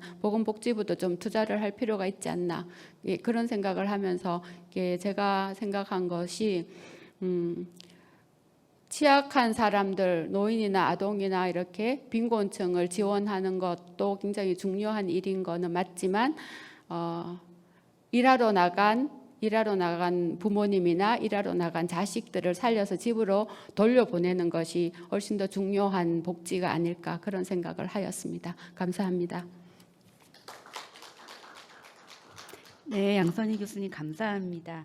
내용을 정리를 해보면 자원 빈곤, 근접성, 비공식성, 사업자 정체성, 가치 사슬의 위치, 그리고 외부 압력이 있어야 움직이는 사후적 대응, 상식적 접근, 낮은 제도적 압력, 그리고 공식적인 노동자의 부재, 이런 특성들이 이제 소규모 사업장의 특성으로 정리가 될 것 같습니다. 낮은 제도적 압력을 어떻게 끌어올리고 이 소규모 사업장의 특성을 고려해서 지원을 하느냐, 이 두 가지 양자를 어떻게 조화시키느냐, 이것이 우리의 숙제가 될 것 같습니다. 그러면 세사미 보고서 정리의 세 번째, 마지막입니다. 세 번째는 개선에 대한 제언인데요. 한일병원 직업환경의학센터 강충원 선생님께서 해주시겠습니다. 강충원 선생님은 서울 서부근로자건강센터 센터장님이셨습니다. 네, 안녕하세요. 이번에 유럽연합 소규모 사업장 안전보건 개선을 위한 제언 맡은 한전의료재단 한일병원 강충원입니다. 네, 저는 근로자건강센터에서 일을 한 2년 정도 했었고, 전공의 때부터 우리나라의 가장 중요한 모델로 소규모 사업장을 도울 수 있는 유일한 모델이 근로자건강센터라고 생각했었고요. 지금은 이제 발전소에서 산업보건의로 일하고 있는데, 이 보고서를 보면서 제가 너무 무지했구나. 그리고 실제로 우리나라의 소규모 사업장을 위한 고민을 얼마나 하고 있는가. 문제는 많다고 하지만 정말 깊이 고민하는 사람이 부족한 거 아닌가라는 걸 많이 깨닫게 됐고요. 계속 발표를 드리겠지만 이번 안전보건 강조 주간이나 저희 전시회만 보더라도 소규모 사업장의 사업주가 얼마나 참여하고 노동자들이 얼만큼 참여하고 그분들이 정말 필요한 기술들이나 보호구나 안전보건에 대한 어떤 것들이 과연 존재하고 있는가, 그런 걸 한 번 더 되묻게 되었습니다. 발표를 시작하겠습니다. 네, 저기 있는 하트는 뜨거운 마음이고요. 파란색 머리는 차가운 머리인데 둘 다 저한테는 없었고 머리만 뜨거웠습니다. 소규모 사업장 보건관리 사업을 수행하면서 사실은 이제 모든 사업이 그렇지만 위탁 사업은 성과 관리를 하고 있습니다. 그래서 이 성과에서 벗어날 수 없기 때문에 고민들이 결실을 맺기 쉽지 않은 구조는 당연히 있고요. 하지만 이제 유럽연합 경험을 저희에게 잘 접목하면 이 중요한 근로자건강센터라든지 우리 공단에서 하고 있는 수많은 사업들이 많이 도움이 될 수 있지 않을까. 그래서 어차피 할 거, 그리고 수많은 예산이 투입되는 사업이라면 정말 의미 있게 한번 해보면 좋겠다. 그래서 저같이 좌절을 경험하기보다는 그래도 우리가 밥값은 하고 있구나, 이렇게 깨달을 수 있으면 좋을 것 같습니다. 재정 지원 사업이나 직업 건강 사업, 제가 표시를 파란색으로 했고요. 노란색은 이제 분소인데요. 이렇게 많은 분소와 아직도 여전히 부족하죠. 보건소가 200개가 넘는 보건소를 우리나라에서 가지고 있는데 근로자건강센터는 아직 20여 개에 불과하니까 10분의 1밖에 되지 않는 커버리지를 가지고 있습니다. 소규모 사업자에게 이제 정말 중요한 거는 이제 좋은 서비스와 아무리 좋은 것을 가지고 있어도 이것이 광범위하게 도달할 수 있어야 되고요. 포괄적인 시스템의 일부가 돼야 됩니다. 저희 의료계에서도 행위별 수가냐 포괄 수가냐 이런 논쟁이 굉장히 많은데 결국 행위 하나하나만 놓고 보면은 의미가 있을 수 있지만 그거가 정말 한 사업장을 안전하고 건강하게 만들 수 있느냐, 포괄적인 평가라든지 이런 것들이 또 추가로 고민이 되고, 이것이 단순히 그 사업장 내에서 어떤 관계로 해결되는 것이 아니라 공급 사슬이라든지 이제 원청에 대한 이제 우리나라 대부분이 사실 벤딩 기업이기 때문에 이제 이런 것까지 고려가 되어야 된다는 이런 내용이었습니다. 주요 요소들은 앞에서 말씀해 주신 것처럼 직접 개별화된 접근 방식이 필요하고, 그리고 안전보건 관리를 우선순위에 과연 놓을 수 있는 이 전략을 과연 소규모 사업장에 가져갈 수 있느냐, 그리고 사업장 간의 어떤 동일성과 차이점을 어떻게 접근해야 될 것인지, 그리고 그런 지금 현재 있는 수많은 규제라든지 자원들을 어떻게 각 사업장의 특성에 맞게 접근시킬 것인지, 그리고 소유자 관리자라는 정체성이 우리 안에 어떻게 자리 잡고 있는지 이런 것들을 계속 분석해 보자라는 내용이고요.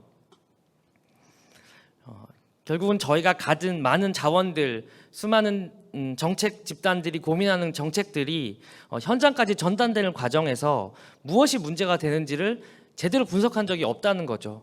그래서 유럽연합의 이 이제 보고서가 저희들 입장에서는 우리가 이런 거를 바꾸면 정말 더 잘할 수 있겠구나라는 많은 시사점을 줬고요. 이제 지금 저희가 가진 것에 이제 평가가 우리나라가 안 되어 있습니다. 그러다 보니까 유럽연합은 이렇게 했는데 우리는 어떻게 할지 전혀 비교가 안 되고 있어서 정말 이 세미나 이후로 어떤 이런 평가를 우리 자체적으로도 한번 해보면 좋겠다, 이제 그런 생각을 했습니다. 그리고 마지막에 보면 이제 어떤 중개자를 통해서 어떤 상황에서 작동되는지에 대한 이제 분석이 필요한데, 이제 현재까지는 이제 각각의 아까 전에도 말씀하셨지만 복지부는 뭘 할지, 고용부는 뭘 할지, 그리고 각각 있는 지자체는 어떤 역할을 해야 될지, 중개장 중에 노동조합 그리고 저희 같은 전문가 집단 그리고 실제로 사업주 모임들은 어떤 걸 해야 될지에 대한 이제 역할에 대한 이제 분담도 좀 필요한 것 같습니다. 여기서 보면 이제 제한된 관리하고 경제 자원들이 있는데요. 저는 이건 우리나라에서 굉장히 자원을 많이 쏟아붓고 있다고 저는 생각을 합니다. 아직 당연히 부족하지만 수백억 또는 뭐 수천억 까지 지금 붓고 있는데 그거가 정말 효율적으로 잘 전달되고 있는지 아니면 필요한 곳에 가는 것이 아니라 가는 곳에만 계속 가고 있는 것은 아닌지 이런 것들에 대한 좀 필요가 있다고 생각을 하고요. 그래서 지금 이제 사용 시간이 제한된 도구를 갖다가 정책을 한다거나 다른 관리 우선순위와 통합하는 이런 이제 권장 사항 같은 것들이 있는데 저희가 우리나라 사례를 잘 모르기 때문에 이거는 유럽 연합에서는 이런 것들을 권장하는 내용들이 있었다라고 저는 오늘 좀 발표를 드리고 있습니다. 그 현장에 맞는 대안으로는 우리나라에서 예전에도 많이 고민했던 PAOT라든지 와이즈 프로그램 같은 것들이 있었는데요. 우리나라는 기조 문화 자체가 사업주들이 누가 법을 다 지키면서 사업을 합니까라고 말할 정도로 법을 지키지 않으려는 그런 저항이 강한 상태에서 이런 자발적인 거를 유도하기는 굉장히 어렵습니다. 그래서 사실 PAOT라든지 와이즈가 제대로 작동이 되려면 반드시 지켜야 되는 거고 그 대체나 선택으로 PAOT나 와이즈를 할 수 있습니다. 이런 식으로 가지 않고서는 현장에서는 오히려 PAOT나 와이즈는 좀 더 학습자 입장이거나 좀 더 배우려고 하는 중기업 이상에서 더 활성화가 됐던 부분이 있었고요. 공간적 사회적 근접성이나 비공식성을 고려해서 굉장히 관료적이고 이제 시간 낭비라고 많이 생각을 하고 주변 문제라고 여기고 있는데요. 이제 그러려면은 이 사업장은 어느 정도 수준으로 자기들이 상식이라고 말씀하셨는데 상식선이 어느 정도인지를 파악을 하고 접근을 해야 되는데 우리는 일단 가자마자 지켜야 됩니다. 이거는 MSDS고 이거는 보호구고 이건 이렇게 하라고 그냥 우리가 가지고 있는 프로토콜대로 그냥 안내만 하고 오는 정도가 끝나는 거거든요. 근데 거기를 정말 바꾸려면은 거기에 기저적인 문화를 바꿔주고 와야 되는데 그러려면 그분들에게 수용된 안전과 보건 그리고 상식이 무엇인지를 파악하고 오는 것이 우선이고 그러려면 사업주도 만나야 되고 사실은 좀 시간이 많이 투자가 돼야 되거든요. 파악을 하려면. 그런데 그런 방식을 우리가 하지 못하기 때문에 기존에 있던 어떤 일회적인 제공만 하고 끝나는 정도에서 끝나는 것 같습니다. 그래서 이제 이런 대화, 근로감독관이 됐던 서비스 중개자가 됐던 사업주와의 대화가 굉장히 중요한데 저희가 근로자 건강센터를 하면서 느꼈던 거는 사장님을 안 만나도 할 수 있습니다. 이거가 결국에는 변화를 가져오지 못했던 가장 좀 근본적인 한계였던 것 같다는 생각이 들었고요. 그래서 제한된 감독관과 자원이 결국에는 또 일을 하시는 분들이 그만큼 시간을 투자하지 못하는 방식으로 일이 되기 때문에 이제 근본적인 개선의 문화의 변화라든지 상식의 변화들을 어떻게 하면 좋을지 좀 고민이 됐었습니다. 온라인 도구들도 유럽에서는 많이 만들고 우리나라도 많이 만드는데 이제 거기서 얘기했던 거가 많이 온라인으로 만들어 놓고 투자를 했는데 사람들은 검색하지 않는다라는 이제 그런 얘기를 했었거든요. 그러니까 아무리 좋은 것이 있어도 결국은 이분들이 접근할 수 있는 어떤 통로들을 개발해야 되는데 그것이 무엇이 될 수 있을지 모바일 앱과 수많은 유튜브를 만들지만 그것들이 정말 이분들에게 전달이 되고 있는지를 평가를 하지 않습니다. 이제 그런 것들도 되게 중요하다고 얘기를 했었습니다. 실제로 이 보고서에서도 이 이제 온라인 툴이 만들었지만 실패했다. 사실상 실패를 시인한 보고서였고요. 가서 직접 그 현장에서 검색을 해주고 살펴봐주고 프린팅까지 해주고 설명까지 해줘야지 어떻게 보면은 동작이 작동이 되는 구조였거든요. 이게 3번이 좀 저는 굉장히 흥미롭게 받아들였는데요. 사업주도 꼭 어떻게 보면 회피하는 부분들만 있지 않습니다. 회피자 어보이더도 있고 리액터 그래도 지적을 하거나 뭔가 규제를 들이대거나 이러이러한 문제가 있고 이렇게 하면 잘할 수 있다고 알려주면 어쩔 수 없이 하는 경우도 있다. 그리고 이제 이런 경우가 사실 대부분이죠. 그래서 저희는 대부분 반응자를 중심으로 어떻게 좀 더 이분들이 조금만 동기가 부여돼서 이전보다는 나은 안전보건을 이룰 수 있을지 동료들을 통해서 자기의 습관을 어떻게 바꿔갈지 저희가 흡연이나 금연 사업을 할 때도 금연한 분들이 결국 같은 담배 피는 분들을 끊게 만들 수 있는 굉장히 큰 파워를 가지고 있거든요. 이제 그런 경우가 사실은 또 일종의 학습자 같은 분들입니다. 그래서 저희가 일을 주지만 그걸 가지고 자기가 스스로 학습을 해서 자율안전보건을 만들어가는 분들이 있는데요. 이제 이런 분들을 잘 발굴하고 이런 유형들을 더 지원을 해주는 게 굉장히 중요합니다. 그런데 우리나 이제 소규모 사업장 사업들의 특징은 이제 학습자를 발굴하는 건 괜찮은데 문제는 그 밑에 반응자나 회피자를 위한 제도로 가기보다는 계속 학습자 중심으로 가는, 학습자는 더 잘 되고 더 지원을 많이 받는 방식으로 가고 있습니다. 저희가 가정 방문을 할 때도 이 가정 방문을 받는 이제 어떻게 보면은 이제 그 수급자가 어떤 혜택을 받고 있는지, 어떤 그동안에 지금 지원들을 받고 있는지가 체계적으로 다 정리가 되어 있는데 우리가 가는 사업장들이 어떤 체계를 어떻게 받고 있고 어떤 지원 안에서 어떻게 관리가 되고 있는지를 정보가 전혀 없습니다. 그런 것들이 어떻게 보면 오히려 학습자들을 중복 지원받게 만들고 이분들은 굉장히 어떻게 보면 자원의 풍성함을 누리고 이제 지내는 경우가 많으셨고요. 그렇다고 학습자 지원을 줄이라는 게 아니라 반응자들은 어떻게 이제 지원들을 늘려갈지에 대한 고민들이 좀 필요하다, 이런 제안들이었습니다. 그래서 결과의 차이가 이제 여러 가지가 있는데요. 이제 어보이더 같은 경우에는 굉장히 무료로 해주고 그리고 이것이 생산성 개선과 연결이 되게 해야지 변화가 온다는 얘기입니다. 결국엔 이분들은 처음에 말씀드린 것처럼 낮은 도로 전략을 가지고 있기 때문에 그 안에서 결국은 돈이 되는, 생산성이 되는 안전보건이 집행이 될 수 있어야 되는데 그렇게 될 수 있는 케이스들을 앞으로 조금 더 많이 고민을 할 수 있으면 좋을 것 같고요. 이제 러너 같은 경우도 이제 그렇습니다. 저희가 근로자 건강센터뿐만 아니라 우리 사업들이 예를 들면은 뭐 30인 미만의 비용 지원 사업을 한다고 했을 때 5인 어버이라든지 리액터가 있는 분들은 그 비용 지원 사업에 오히려 안 들어오시고 이 러너들이 계속해서 같은 걸 계속 반복해가지고 하는 경우도 많으셨고요. 예를 들면 직종별 건강검진도 택배 노동자 같은 경우들도 택배 노동자 중에 검진을 받을 시간이 없는 분들이 있는 이제 그런 택배 회사들은 아예 검진 체계 안에 들어오지 않았고 기존에 잘 받고 계시는 분들이 2년마다 한 번 받았는데 중간중간에 그 사이사이 있는 검진들을 이제 이걸 통해서 받으시는 뭐 이런 식으로 많이 바뀌어갔던 걸 저희가 좀 봤습니다. 제도적 압력에 대한 반응도 이제 흔히 말해서 강제적인 규제가 있었고 또 이제 자체로 규범들이 있을 거고요. 그리고 이제 동일한 경쟁자라든지 다른 동료 사업장의 어떤 모방적인 이런 이제 압력들이 있는데요. 반응자 같은 경우에는 적어도 강제를 하게 되면은 시키는 대로 준수는 하고 있거든요. 그러니까 이 점에서는 우리가 강제성을 점점 더 강화해 가는 부분도 있는 거고요. 규범적으로는 이제 학습자 같은 경우에도 이 조건이 이해관계자가 예상한 것 이상인지를 확인하려고 노력을 합니다. 그리고 현장을 조금이라도 개선해가지고 이제 자부심을 느끼는 거죠. 학습자 같은 경우에는 우리는 소규모 사업장이지만 안전만큼은 대기업 못지 않습니다. 이렇게 스스로 자부심을 느낄 수 있는 어떤 그런 개선들이 많이 하는 경우를 많이 봤거든요. 그래서 소규모 사업장들도 학습자나 또는 일부 반응자들이 뭔가 자신을 이제 어떻게 보면 자긍심을 가지고 자부심을 가질 수 있게 어떤 뭐 우수 사례라든지 이런 걸 전파할 수 있는, 이거가 꼭 대기업처럼 우리는 1년에 예산을 얼마를 부어서 종합검진은 어떤 걸 시키고 있고 근골격계 트레이너가 와서 매주 뭔가를 해주고 있고 이런 거가 우수 사례가 나오는 것이 아니라 우리나라 소규모 사업장 현장에 맞게 가장 적정한 어떤 건강관리 프로그램을 하고 안전보건 개선한 곳에 대해서도 그것이 잘 발굴이 되고 전파될 수 있는 이러한 구조들이 있어야 된다고 생각을 합니다.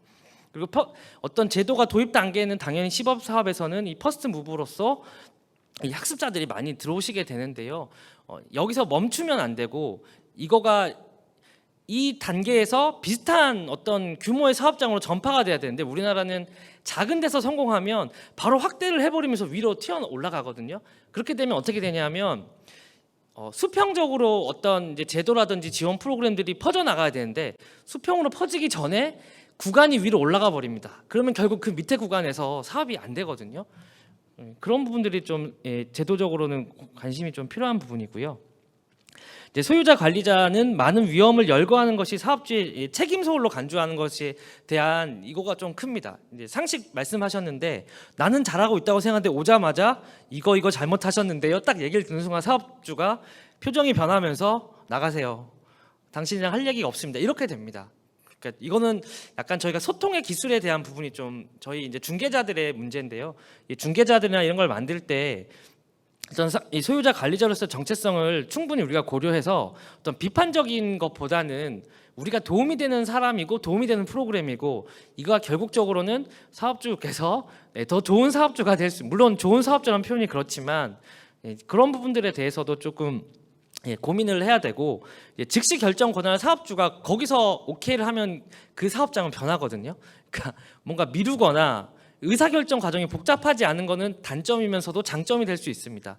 그런 것들을 적극 활용해야 된다. 이제 이런 어떤 소통에 관련된 부분들이 있었던 것 같습니다.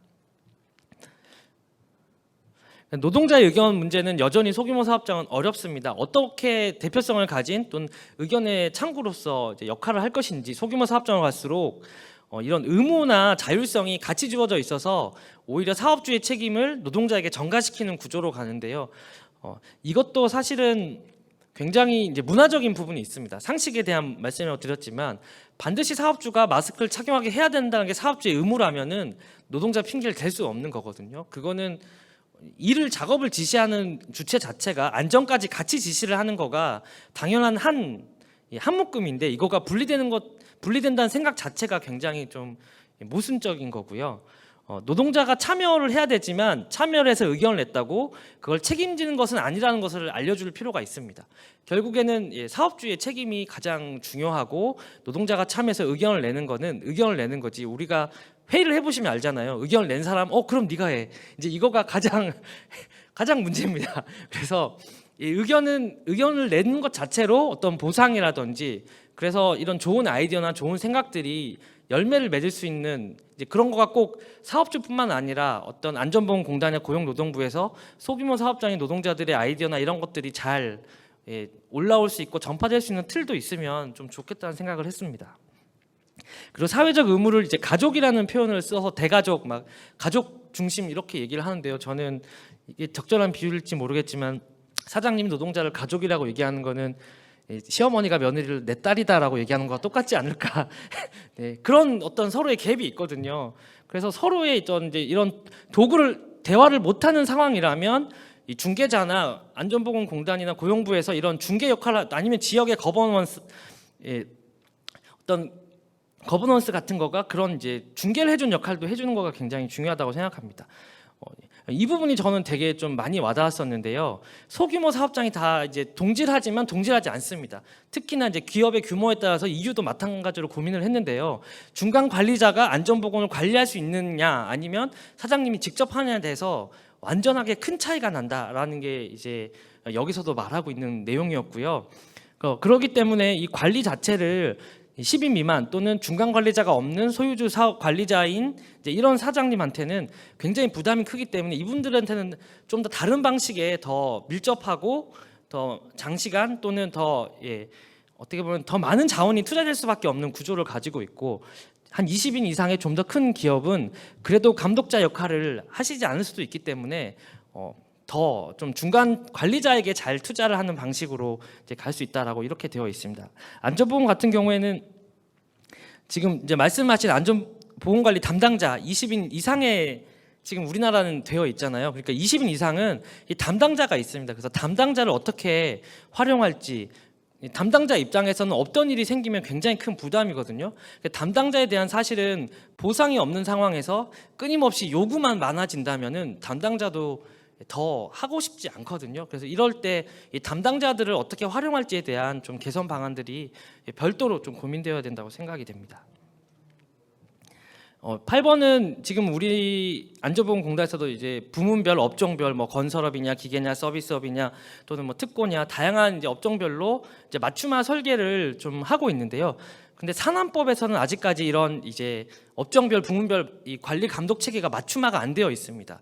그래서 산안법 체계가 바뀌지 않으면은 사업장은 업종의 어떤 차이라든지 하위 분류의 어떤 특성들에 상관없이 똑같은 규제를 받기 때문에 뭐 위험도에 따른 이제 우리가 고위험에 따라서는 다른 방식의 접근이 필요하다. 관리 감독이 부족한 상황에서는 리스크 베이스드를 해야 된다고 하지만 이 리스크를 평가하는 것들에 대한 기준들을 계속 좀 만들어가야 될 것 같고요. 여기서 또 중요했던 게 교육 자료에 대한 건데요.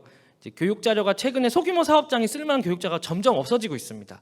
제가 현장 가보면 다뭐 10년 전 교육 자료, 다 옛날 교육 자료고 어떤 소통을 하기 위한 노력이 별로 보이지 않고 있습니다. 소규모 사업장에서 쓰는 단어들이나 용어들을 잘 캐치해서 그것들을 가지고 그분들이 이해하는 수준으로 이제 해야지 되는데 그런 게 아니라 분진 조심하십시오. 예를 들면은 뭐 고열이 조심하십시오. 손상을 조심하십시오. 넘어진 끼임 조심하십시오. 이런 방식이 아니라 구체적으로 현장에서 이러이러한 사건은 위험하기 때문에 이런 작업을 할 때는 이걸 조심해야 됩니다. 이런 방식의 어떤 이제 교육 자료라든지 소통이 필요하다, 안내와 설명이 필요하다는 게 여기에 내용이었고요. 건설업 같은 경우에는 이제 가장 중요한 거는 공급 사슬을 잘 관리하는 것이다.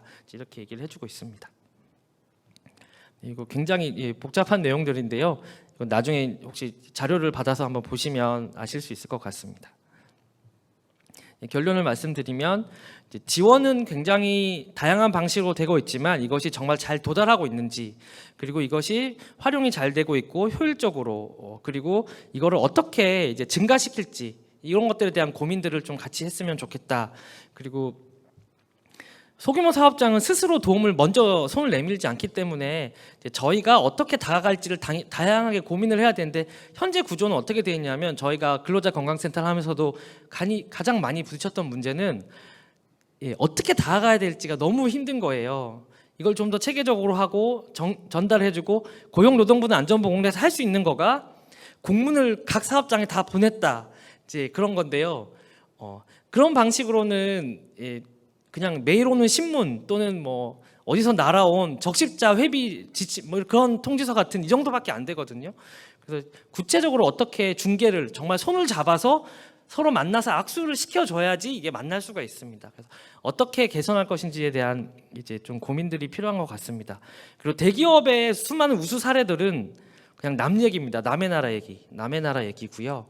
우리나라 소규모 사업장들이 어떤 효과적인 걸 사용할 수 있을지에 대한 그런 사례들이 좀 많아졌으면 좋겠고, 다음에 발표해 주실 이제 서울 근로자 건강센터의 사례들이 이제 점점 전파되면 좋겠습니다. 근로자 건강센터 같은 경우도 우수 사례들이나 소규모 사업장의 문제들을 잘 발굴을 하지만 그거 아직까지 공유가 잘 안 되고 있어서 이제 그런 것들이 이제 공적 거버넌스에서 잘 외부에서 평가가 되고, 현재 평가가 되는 거가 인력 관리, 운영 관리를 어떻게 하느냐 이런 것만 평가가 되고 있거든요. 그런데 사업을 얼마나 잘하고 있고 소규모 사업장들이 어떻게 만족하고 있고 어떻게 개선이 되고 있는지에 대해서 단순히 이 위탁 사업이라는 어떤 부담감은 있지만 그럼에도 불구하고 더 나아가기 위해서는 이런 질적인 평가들이 잘 되면 좋겠습니다. 앞전에 양선희 선생님께서 말씀하신 것처럼 산업안전보건청이 됐던 본부가 되었던 안전보건공단이 되었던 또는 보건복지부가 되었던 소규모 사업장에 접근할 수 있는 어떤 특수한 고민들을 같이 할 수 있는 분들이 많아졌으면 좋겠습니다. 이상으로 발표를 마치겠습니다. 감사합니다. 네, 강치원 선생님 감사합니다. 소규모 사업장 사업주가 회피자, 반응자, 학습자로 나뉘어질 수 있고, 사실 이제 그 중에 대부분은 소규모 사업장 사업주의 대부분은 반응자이고, 우리가 만나는 많은 사업자들은 또 사업주들은 회피자에 속하는 것 같습니다. 네, 회피자든 반응자든 학습자든 간에 소규모 사업장에 대한 공통적인 규제는 분명히 필요한 것이고, 이러한 사업주들의 특성을 활용해서 어떻게 우리가 다가갈 것인가, 이제 그게 또 우리의 과제인 것 같습니다. 중요한 거는 직접 만나라. 공문만 보내지 말고 직접 만나서 라포를 형성하고 정말로 구체적인 지원을 해라. 이것이 또 큰 교훈이었던 것 같고요. 노동자의 참여에 대한 부분에 대해서는 우리나라가 아직 갈 길이 멀지만 갈 길이 멀기 때문에 또 더욱 열심히 해야 할 것 같습니다. 그러면 오늘 마지막 발표입니다. 마지막 발표는 서울 근로자건강센터 소규모에서 했던 소규모 사업장 개선 노력 사례를 최영철 부센터장님께서 발표해 주시겠습니다.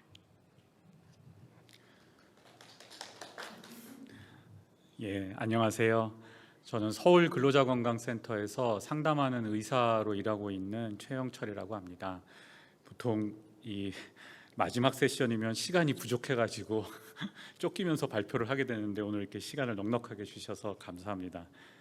천천히 준비해 온 내용을 이제 잘 나눠보도록 하겠습니다. 정말 이런 기회가 있기를 좀 간절히 원하고 있었습니다. 근로자 건강센터가 전국에 23개가 있는데요. 한 3년 전만 해도 각각의 근로자 건강센터에서 어떤 일을 하고 있는지 1년에 한 번 내지 2번 이제 정기적으로 모여가지고 사례 발표도 하고 이렇게 이제 친분도 쌓고 이런 교류의 장들이 있었습니다. 그때는 이제 각 근로자 건강센터에서 일했던 경험들, 거기서 얻었던 교훈들, 그리고 실패들 이런 것까지 다 이렇게 교류를 하고 우리가 한층 더 업그레이드 될 수 있는 그런 계기로 삼을 수 있는 기회들이 있었는데 한동안은 이제 그런 기회가 거의 없었습니다. 그리고 아까도 계속 말씀을 여러분들께서 해주셨지만 이런 현장의 구체적인 문제들이 어떻게 인식되고 있고 또 해결되고 있고 혹은 해결되지 못하고 있는지에 대한 그런 구체적인 상황들이 많이 알려지지 않는 것 같아서 이런 자리가 있기를 이제 고대를 하고 있었는데요. 오늘 제가 드릴 말씀은 사실 거창한 성공 사례나 우수 사례가 아닙니다. 저희가 획기적인 사업을 벌여서 큰 효과를 거뒀다 이래서 오늘 말씀드리는 게 아니고요.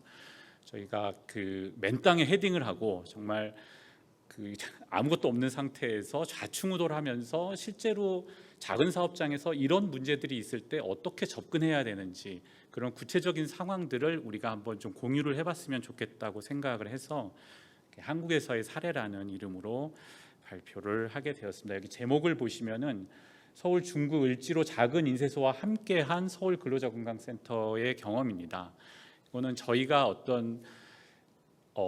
당신네 사업장은 이런 문제가 있고 그 해결책은 이거니까 이렇게 바꾸면 됩니다라고 던져드린 게 아니라 문제가 무엇인지 인식하는 단계에서부터 사업장과 소위 이제 전문가라고 하는 이 센터에 있는 선생님들이 같이 협업을 해서 그 해결책까지 차근차근 밟아갔던 그런 과정으로 봐주시면 좋을 것 같습니다.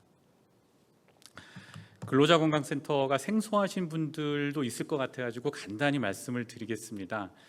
전국에 23개 근로자 건강센터가 있고요. 또 23개 분소가 있습니다.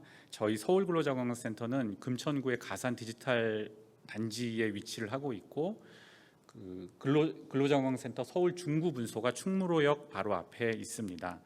저희 센터에는 의사, 산업간호사, 산업위생관리기사, 운동사, 상담 심리사가 일하고 있고요. 분소에는 산업간호사와 운동사가 일하고 있습니다. 만약에 분소에서 심리상담과 작업환경 컨설팅 등이 필요할 때는 센터에서 이렇게 지원을 나가서 하고 있습니다. 저희들이 하고 있는 주요 업무는 이 일과 관련해서 발생할 수 있는 뇌심혈관 질환이나 근골격계 질환을 예방하기 위해서 교육과 상담을 하고 있고요. 작업장에서의 물리적, 화학적 환경 위험 요인이나 아니면 심리사회적 위험 요인 때문에 우리 몸과 마음에 생길 수 있는 그런 질병들이 발생하지 않도록 예방하는 그런 일들을 하고 있습니다.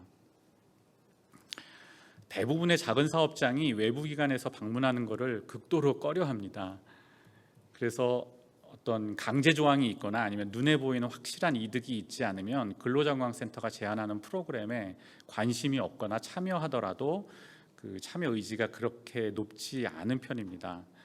근데 이런 낮은 자발성과 의지는 근로자건강센터가 더 일을 열심히 하거나 사업주에게 더 적극성을 요구한다고 해서 해결될 문제는 아닌 것 같습니다. 작은 사업장이 취하고 있는 소위 아랫길 전략, 로우로드 전략은 이 생산 사슬의 하위에 위치하고 있는 작은 사업장의 자원이 극히 제한되어 있기 때문이라고 생각을 합니다. 그리고 다른 한편으로는 작은 사업장들이 여태까지 외부의 이런 공적인 기관들과 접촉했던 경험들이 그리 유쾌하지 못했기 때문이기도 하다고 생각합니다.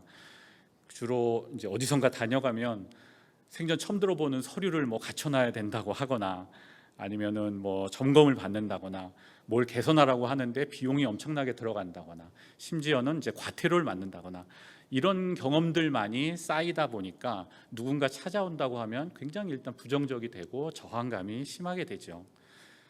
그래서 저희 센터에서 이제 주안점을 두는 부분들은 이런 부정적인 경험들의 효과를 최대한 줄이고 근로자 건강센터가 이런 감독을 하거나 감시를 하거나 규제를 하기 위해서 나가는 데가 아니라 지원군이고 조력자라는 점을 계속 알려드리고 저희가 이제 상담을 하는 과정에서도 그런 점들을 부각하고 그런 식으로 프로그램을 제안을 하려고 노력을 많이 하고 있습니다. 그래서 그런 경험들이 하나 둘씩 쌓이게 되면은 이런 그 부정적이고 거부감이 많이 드는 그런 관계가 아니라 좀 더 협력적이고 그런 그 협력적인 관계가 되면서 그 사업장의 안전보건의 질도 점차 개선될 거라고 생각을 합니다. 근로자건강센터에서 만나는 분들은 대부분 이제 이런 분들입니다. 대부분 고용 형태나 소득이나 그 사회보장 측면에서 불안정한 위치에 놓여 있는 분들이 많이 있고요. 오늘 말씀드릴 사례는 그 중에서 서울 중구분소가 위치하고 있는 을지로 일대의 인쇄사업장 노동자들입니다.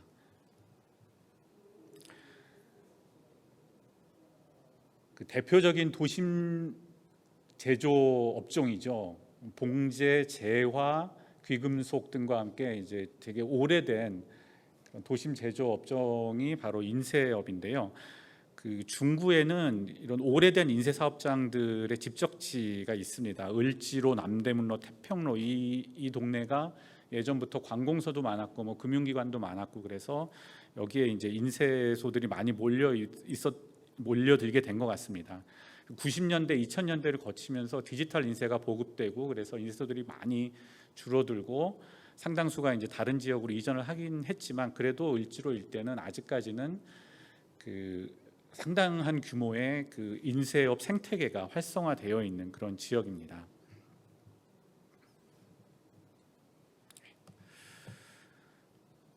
이게 전국, 서울 전체 그리고 중구의 인쇄소 숫자와 그리고 종사자 숫자를 규모별로 한번 본 겁니다. 전국이나 서울 전체에 비해서 중구에 소재하고 있는 인쇄 사업장들이 훨씬 더 영세한 것을 볼 수 있습니다. 중구에 소재한 인쇄 사업장 중에 대략 4분의 3 정도가 5인 미만 사업장이고요. 종사자 수의 약 절반이 5인 미만 사업장에 종사를 하고 있습니다.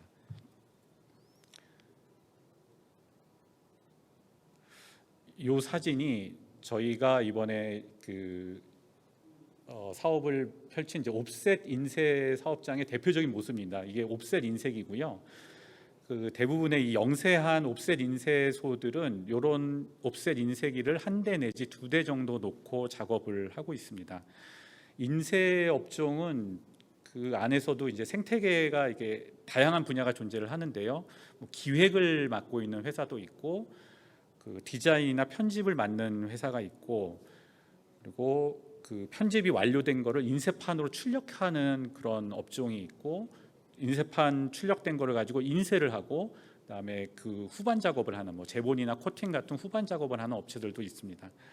인쇄 공정만 떼놓고 보면은 통상적인 옵셋 인쇄, 뭐 마스터 인쇄, 스티커, 명함, 그라비아 이런 것들이 있고 그 외에 여러 가지 이제 다양한 종류의 특수 인쇄들이 있습니다.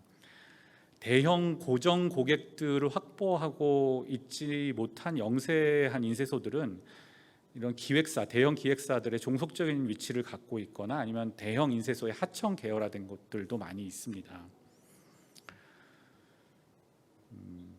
이 사진에서 보시면은 그 이렇게 제일 앞단에 있는 게 노란색이 칠해져 있는 거 보이시죠? 그 뒷단이 이제 빨간색, 그 뒷단이 파란색. 이런 식으로 이제 각 유닛마다 그 들어가는 잉크의 색깔이 정해져 있고 가장 유닛 수가 적은 게 4개의 유닛이는 4색 옵셋 인쇄기고요. 요즘은 4색 쓰는 데들은 그렇게 많지는 않은 것 같고 보통 5색, 6색을 많이 쓰고 7색, 8색까지 쓰는 경우들도 있습니다. 그래서 이 유닛 숫자가 많아질수록 다양한 색깔을 표현할 수 있다고 하고요. 그래서 새로운 기계를 도입한 인쇄소들이 좀 더 경쟁에서 유리한 입장에 있고 옛날 구닥다리 인쇄기를 쓰는 데들은 동일한 색깔을 뽑아내기 위해서 반복 작업을 해야 되는 그러한 일들이 있습니다. 그래서 이 옵셋 인쇄기의 공정은 간단히 보시면은 이 잉크 롤러라고 되어 있는데 출력된 인쇄판을 감아 넣고요. 거기에 이제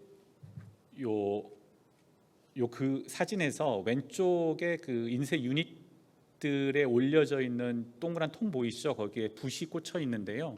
이 붓으로 잉크를 묻혀서 저 롤러에다 이렇게 칠합니다. 칠하고 그게 요 잉크 롤러에 이제 칠하게 되고요. 거기 그리고 이제 인쇄판을 감은 동판에다가 이 이 묻은 잉크가 그 인쇄판에 옮겨가게 됩니다. 그리고 그게 다시 블랭킷이라는 곳에 그 잉크만 묻어서 다시 이사를 가고요. 여기에 인쇄 용지가 지나가면서 인쇄가 되는 방식입니다. 요거를 이제 설명드리는 이유는 주로 그 혼합 유기화물에 노출되는 게 이 잉크를 통해서 되거나 아니면은 저 블랭킷에 묻어 있는 잔존 잉크를 세척할 때 사용되는 세척제 성분이 이제 주요한 유기화합물의 소스라는 점을 보여드리기 위한 겁니다. 이 사진을 다시 보시면은 각 그 유닛들 위에 페트병이 얹어져 있고 페트병 막에 구멍이 뚫려 있는 걸 보실 수가 있습니다. 저기에 담겨 있는 게 그 주성분이 톨루엔인 세척제인데요. 요거를 이제 블랑킷에다가 저 구멍을 통해서 세척제를 이제 뿌린 다음에 걸레로 닦아주는 작업을 하고 그렇게 세척 작업을 하고 있습니다. 사진을 몇 장 더 보시겠습니다. 저렇게 구멍 뚫린 페트병을 이용해서 세척제를 쏘는 것 외에도 그 대부분의 옵셋 인쇄소들은 저렇게 바켓스에다가 세척제를 담아서 뚜껑도 없이 저렇게 두고서 걸레를 저기다 넣어서 첨벙첨벙 적셔가지고 그걸로 이렇게 세척을 하게 됩니다. 그래서 저게 그 주로 주야 막교대를 하니까 24시간 동안 저렇게 개방된 채로 톨루엔이 저렇게 있는 겁니다.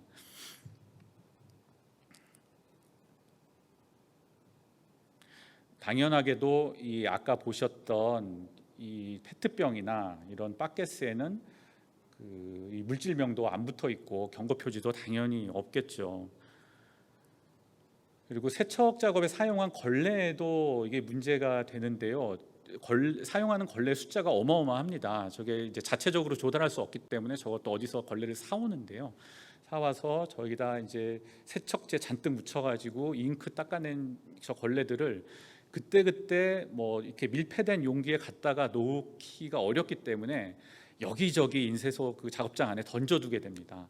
그래서 뭐 이렇게 종이 박스에 던져두기도 하고 그냥 바닥에 굴러다니기도 하고 그 인쇄기 밑바닥에 이렇게 놓여 있기도 하고 그래서 사방이 다 저런 이제 걸레들이 그냥 방치가 돼 있는 형국을 어느 옵셋 인쇄소를 가든지 보실 수가 있습니다.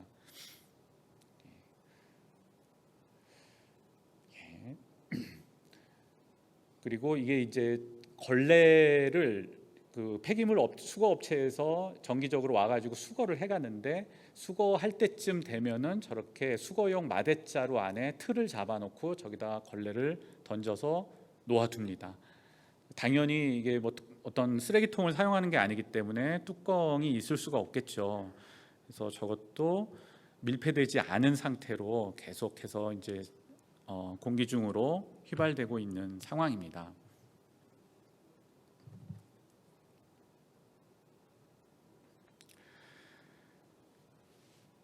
대부분의 옵셋 인쇄소들에서 제대로 된 국소 배기 장치를 발견하기가 어려운데요.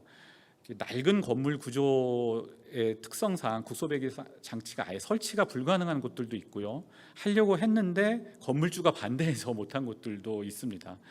그리고 설치를 했다고 하더라도 굉장히 예전에 설치를 하고 그 유지 보수는 거의 하지 않은 상태로 그냥 놔두고 있어서 저희가 가서 풍속을 재보면 풍속이 제대로 안 나오는 경우가 거의 100%고요. 덕트 내부가 얼마나 이물질이 껴있는지 한 번도 점검을 안 했기 때문에 그 내부 상태가 어떤지 모르고 외부의 팬도 잘 돌아가고 있는지 이런 것들도 거의 점검이 안 된 상태로 이렇게 운영이 되고 있는 데들이 대부분입니다. 그래서 혼합 유기화합물 말씀을 드렸고요. 그래서 요즘 그 특수건강진단 결과를 보면은 정말 그 생물학적 지표가 기준치를 초과하는 사업장들이 굉장히 많이 있습니다. 그리고 소음 문제도 심각하죠. 인쇄소에서 사실상 소음원을 없애거나 줄이는 게 가능은 하겠지만 정말 힘든 경우가 많죠. 그래서 불행하게도 이 귀마개가 유일한 대안인 경우가 많은데요. 귀마개 착용률은 대체로 저조한 편입니다. 귀마개 보급은 일단 잘 되어 있는 편인데 여러 가지 이유로 끼지 않는 경우가 많고요. 낀다고 하더라도 이렇게 한번 껴보시라고 저희가 요청을 드리면 이렇게 끼시는데 제대로 끼시는 경우를 거의 보지를 못했습니다. 대화를 나눠보면 이제까지 한 번도 제대로 귀마개 착용 방법을 교육받은 적이 없다는 거예요. 인쇄업에 20년, 30년 종사를 하시고 매년 작업 환경 측정도 받고 특수건강 진단도 다녀오시고 이런 분들인데 누구한테서도 그거를 한 번도 들은 적이 없다는 겁니다. 그래서 귀마개 착용률을 높이기 위해서 저희가 쓰고 있는 방법은 우선 꼼꼼히 교육하고 반복해서 실습을 해드립니다. 좀 귀찮아하시긴 하는데요. 그 상담을 할 때 이렇게 뭐 제가 시범만 보여드리는 거 가지고는 안 되고 같이 한번 해봐야 됩니다. 그것도 어떤 분들 같은 경우에는 한 번만 해보면 또 잘 못하시기 때문에 두 번, 세 번을 이렇게 해보시게 합니다. 저희도 상당히 이제 품이 많이 들어가고 시간도 많이 필요한 건데요. 그 방법밖에 없는 것 같습니다. 그래서 자주 내 손으로 자주 해봐서 익숙해져야 그 좀 끼실 착용률이 높아질 수 있다고 생각이 듭니다.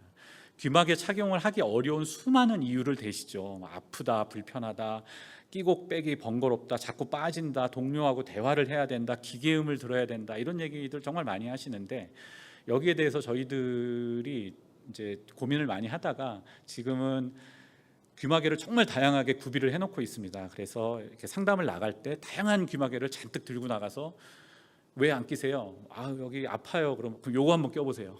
요건 어때요? 그래가지고 계속 다른 걸 껴보시게 하고 하다 보면은 자기 귀에 맞는 게 나오는 경우가 있습니다. 그러면 이제 상담을 마치고 나서 담당자분한테 가서 여기 귀마개 종류 한 가지만 놓지 마시고 요 모델도 한번 해보세요라고 이제 권고를 드리죠. 물론 단가가 비싸지는 좀 문제가 있긴 합니다.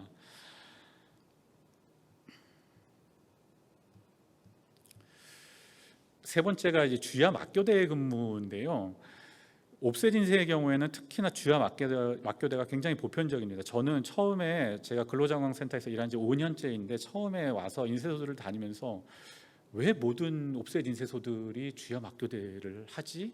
그게 무슨 기술적인 이유가 있는 줄 알았습니다. 그런데 얘기를 들어보니까 납품 기한이 촉박하기 때문이었습니다. 거의 대부분. 특히나 이제 옵셋 인쇄는 대부분 인쇄물이고 뭐 보고서를 내거나 무슨 이런 세미나 자료집을 만들거나 이런 거이기 때문에 최종 디자인의 오케이가 떨어지고 편집이 완료된 다음에 그 보고서를 고객이 받아야 될 때까지 시간이 너무 촉박합니다.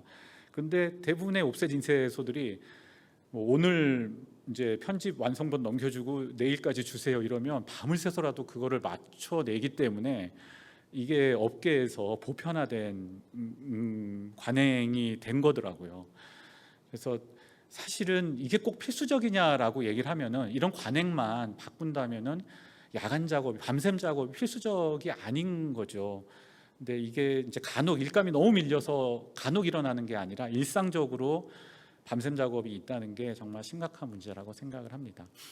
그 마지막으로는 이 마지막 이제 건강 문제로는 근골격계 부담 작업인데요. 이 뭐 이렇게 인쇄 용지를 이만큼 들고 그거를 인쇄기에 수동으로 끼워 넣거나 뭘 옮기거나 하루 종일 서서 옵셋 인쇄기를 왔다 갔다 하면서 작업을 한다든가 쪼그려 앉아서 세척 작업을 한다든가 뭐 이런 게 근골격계 부담 작업에 해당되냐 안 되냐, 그래서 뭐 유해 요인 조사를 해야 되냐 안 되냐 뭐 이런 거를 자꾸 따지는 경향이 있습니다, 간혹. 그런데 이제 그게 중요한 건 아닌 것 같습니다. 실제로 상담을 해보면 이분들 중에 거의 대다수가 통증을 느끼고 있고요. 이렇게 움직여 보시라 그러면 이제 가동성이 이렇게 되게 제한되어 있는 분들도 많이 있고, 그래서 저희는 특수건강진단 사후관리를 나갈 때도 운동사 선생님이 꼭 동반을 해서 나가서 같이 운동 상담을 하고 통증 상담을 같이 하는 경우들이 많이 있습니다.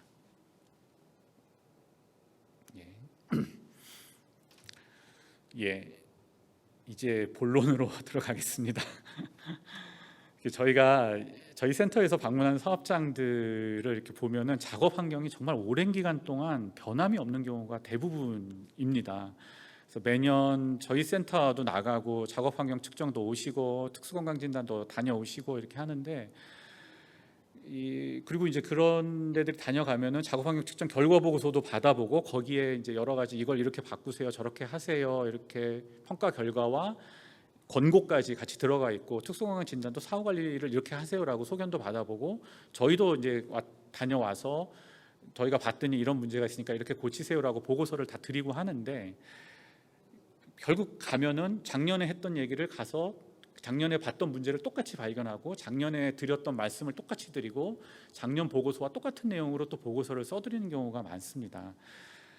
여기에 여러 가지 이유가 있겠지만 저희가 드리는 보고서를 포함해서 그런 이 사업장 입장에서 받아보는 이런 서류들이 실제 내가 그럼 이렇게 액션을 취해야 되겠구나라고 할 수 있는 구체적인 액션 플랜으로서 기능하기가 어렵기 때문이라고 생각을 합니다. 너무 두루뭉술하거나 구체적이지 않고 사업장의 고유한 특성을 반영하지 못한 그런 좀 일반론적인 권고들이 있는 경우도 많이 있고요. 예를 들어서 제가 이제 지금 작직기관들이나 특권기관들을 비판하려고 그러는 건 아닌데 사업장들에서 실제로 받아보는 서류들은 이제 이런 내용이 적혀 있으니까 한번 예시를 들어서 보겠습니다. 여기 보시면 환기설비 개선이라고 되어 있습니다. 그러면 이게 어떻게 개선하라는 건지, 우리 작업장에는 어떤 설비가 필요한지, 업체를 어떻게 알아봐야 되는지, 업체 선택을 어떤 기준으로 해야 되는지, 견적을 받았는데 이 금액은 적정한 건지, 그럼 우리가 돈이 없으니까 비용 지원을 받아야 되는데 어떤 절차를 어떻게 밟아야 되는지, 이런 거에 대해서 정보도 없고 경험도 없는데 이거를 이제 맨바닥에서 혼자서 하려면은 도저히 엄두가 안 나거든요. 그러면 쉽게 발걸음을 뗄 수가 없죠. 그리고 여기도 보면은 국소배기 시설 장치의 안전 검사를 실시하라고 하는데 이것도 마찬가지입니다. 어디에서부터 시작해야 되고 누구한테 물어봐야 되는지 엄두가 나지 않죠. 그래서 이 경험이 없다 보니까 이런 엄두가 나지 않는 일들은 정말 미루다가 더 이상 버틸 수 없을 때까지 미루고 미뤄지는 그런 후순위로 밀리기 십상인 거죠. 적절한 걸레 보관 용기를 사용하라고 이렇게 윗부분에 돼 있습니다. 근데 적절한 걸레, 어떤 제품을 말하는 거지? 크기와 재질은 어느 정도가 적절한지, 어디서 구입할 수 있는지 누가 좀 알려줬으면 좋겠지만 이런 거를 그때그때 전화해서 물어보거나 도움을 받을 수 있는 데가 마땅치 않습니다. 청력보호구 착용 교육을 하라고 하는데 이게 야, 너 안 꼈으니까 껴라고 잔소리를 하는 거 이상 어떤 내용을 교육을 해야 되는지를 사업장에서 당연히 모르죠. 아프다, 자꾸 빠진다 이렇게 얘기를 하는 분들한테는 또 어떻게 또 설득을 하고 함께 해결책을 만들어 나가야 되는지, 이런 데 대한 게 전혀 없는 상태에서는 이런 권고가 실제 액션으로 이어질 수가 없죠. 그러면서 매년 가서 이제 방문하고 보고서 드리고 하는 게 요식행위로 흐를 가능성이 높아지는 거라고 생각을 합니다. 저희도 마찬가지예요. 사실 저희도 보고서 드리면 교육하시고 일지 작성해 놓으세요, 경고표지 부착해 놓으세요, MSDS 게시해 놓으세요 이러는데 해보니까 못 하시더라는 거예요. 정말 못해서. 그래서 저희가 시작하게 된 게 이 사업이었습니다. 매년 하시라고, 그리고 보고서에도 되도록이면 구체적으로 써드리는데 그럼에도 불구하고 하시기가 어렵기 때문에 이렇게 해서는 안 되겠다라고 해서 오늘의 주제가 되는 이런 사업을 시작을 했고, 거기에서 이제 세 가지를 저희가 처음에는 이제 생각을 했어요. 그 세척제 소분용기 보급하고, 걸레 수거함 보급하고, 그 아까 이제 대야로 쓰이는 그 톨루엔을 담아놓던 대야를 좀 밀폐가 잘 되는 뚜껑이 달린 그런 용기로 바꿔드려야 되겠다, 이런 생각을 하고서 사업장을 찾아가기 시작합니다. 저희가 오랫동안 관련을 맺고 있던 그런 사업장부터 시작을 해서 저희가 이제부터 이 사업장의 작업 환경을 바꿔드리겠습니다라고 하면은 안 되겠죠. 안 됩니다. 아무리 오랫동안 관련을 맺고 있는 사업장이라고 하더라도 당신들은 이게 문제니까 이거 이렇게 줄 테니까 이거 써, 이렇게 하면 당연히 안 되고요. 일단은 이 불신과 저항의 벽이 있기 때문에 우선 사업장과의 교감이 필요하고 사업장에서 충분히 이해하고 납득해야만 이런 과정들이 진행될 수 있다고 생각을 했습니다. 잠깐 곁다리로 말씀드리면, 그래서 저는 법적 규제가 이제 강제력이 능사는 아니지만 법적 규제가 참 중요하고 필요하다고 생각을 합니다. 이 법적 강제의 가장 큰 의미는 안전보건에 대해서 우리가 만날 수 있고 이야기를 할 수 있는 그런 장을 마련해 준다는 점이라고 생각이 들고, 그 법적 요건이 우리가 최소한 합의할 수 있는 수준을 보장을 해준다는 점에서 꼭 필요하긴 하다고 생각이 듭니다. 근데 어쨌든 이 불신과 저항의 벽을 비집고 들어가려면 제가 서두에 말씀드렸던 거와 마찬가지로 이렇게 만나면 뭔가 귀찮은 일이 생기거나 돈이 깨지거나 이런 부정적인 그런 경험이 아니라, 만나면 뭔가 하나 얻는 게 있고 득이 된다는 그러한 그 경험에서 오는 학습 효과가 좀 있어야 된다고 생각을 했습니다. 그래야만 이제 이런 경험이 축적돼야 신뢰가 형성되고 아주 작은 변화라도 일으킬 수 있는 그런 협력 관계를 맺을 수 있는 거겠죠. 그 신뢰를 형성한다는 게 뭐 대단히 뾰족한 수가 있는 건 아니고요. 저희가 했던 거는 가서 성실하고 꼼꼼하게 상담을 했습니다. 건강 상담을 정말 성실하게 했고요. 그리고 우리가 전달하고 싶은 내용만 주고 오는 게 아니라 그 사업장에서 가려워하는 부분이 무엇인지를 파악해서 이제 그걸 긁어주려고 많이 노력을 했습니다. 뭐 단순한 문서 작성에서부터 시작해서 뭐 교육이 필요하다, 뭐 위험성 평가를 우리 하고 싶은데 방법을 모르겠다, 그리고 뭐 특수건강진단의 유소견으로 나와 있지 않은 그런 다양한 건강 문제들에 대해서 질문하는 경우들에도 아주 친절하고 꼼꼼하게 상담을 해드렸습니다. 그리고 딱히 근로자건강센터에서 뭐 답변을 해주거나 방법을 알려줘야 될 필요가 없는 그런 우리 업무 영역이 아닌 부분에 대해서도 궁금해하는 것들이 있거든요. 근데 이제 그런 거를 구글링을 할 때도 저희가 훨씬 빠른 시간 내에 정보를 찾아볼 수 있지 않겠습니까? 그러면 그런 거 질문하시면 저희가 해결하거나 정보를 찾아볼 수 있는 범위 내에서는 다 이렇게 해드리고 옵니다. 이런 것들이 좀 신뢰를 쌓는데 기본적인 기반이 되는 게 아닌가라는 생각이 들고, 선물도 많이 꼼꼼하게 챙겨드리고 옵니다.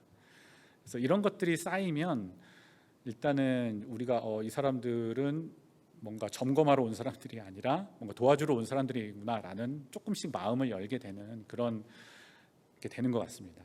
그 다음으로 저희가 중요시했던 게 답을 주는 게 아니라 계속 물어보는 겁니다. 그래서 뭐가 문제인가요? 사업장에서 문제시하는 거는 저희가 또 보는 거하고 생각하는 거하고 다를 수 있다고 생각합니다. 이 문제점을 파악하고 대안을 찾는 과정에서 그 사업장에서 그 작업 현장에서 오래 일하셨던 분들의 지식이나 그 전문성을 절대로 평가절하해서는 안 된다고 생각을 합니다. 그리고 어떤 변화를 이끌어 나갈 수 있는 힘도 실제로 일하고 계신 분들이 주도를 해야 가능하다고 생각을 하고요. 그래서 그분들의 지식과 경험, 주도권을 존중하는 태도가 꼭 필요하다고 생각을 합니다. 그래서 무엇이 문제인지, 왜 바뀌지 않는다고 생각하시는지, 뭘 바꾸고 싶으신지, 어떻게 하면 바뀔 수 있는지, 이런 것들을 계속 질문해서 일하고 계신 본인들이 그거를 생각하면서 하나의 일련의 이렇게 하면 바꿀 수 있겠구나라는 서사를 스스로 이렇게 만들어 나가실 수 있도록 저희는 계속 자극을 드리는 그런 역할을 하는 게 더 중요하다고 생각을 해서 하고 있는데요. 사실 잘 하지는 못하고 있고 앞으로 잘 이제 할 예정입니다. 그래서 이제 이런 과정들을 거쳐서 저희가 결론을 내린 게 이게 너무 거창한 것부터 바꾸면 안 되겠고, 일단 할 수 있는 거, 쉬운 거, 커다란 부담을 느끼지 않는 것부터 시작을 해야 되겠다라고 한 게 소분용기, 걸레수거함, 그다음에 대야의 대체물을 찾는 겁니다. 그래서 일단 이런 품목이 정해지고 나서부터는 이제 물품을 찾는 작업을 진행을 했는데요. 대단히 많은 삽질이 있었습니다. 웹서치하고 업체들에 연락해서 제품 정보 얻어내고, 또 이제 저희가 잘 모르는 부분들은 관련 전문가들이나 이제 자문을 구하고 내부 회의를 통해서 물품 선정을 진행을 했어요. 근데 이런 물품을 선정을 할 때 또 이제 기준이 되는 그런 조건들이 있었는데, 가장 중요한 건 사용하기 편해야 된다는 거고, 지금 하고 있는 작업 행태를 크게 바꾸지 않고도 할 수 있어야 된다는 겁니다. 안전성도 중요한데요. 재질 안전성을 일단 중요시했는데, 내화학성이 물질별로 이제 있잖아요. 근데 정말 여기서도 저희가 되게 고민을 많이 했는데, 그 내화학성 그 케미컬 레지스턴스 차트가 업체에서 나오는 거하고 무슨 나이오시나 이런 데서 나오는 거하고 내용이 다른 경우도 있고 그 내화학성을 분류하는 등급 단계도 다르고 막 이런 것들이 좀 각각이어서 저희가 판단하는데도 되게 어려움이 있었습니다. 그래서 저희가 가지고 있는 정보나 지식이나 기술적 전문성의 한계를 여기서 좀 많이 느꼈습니다.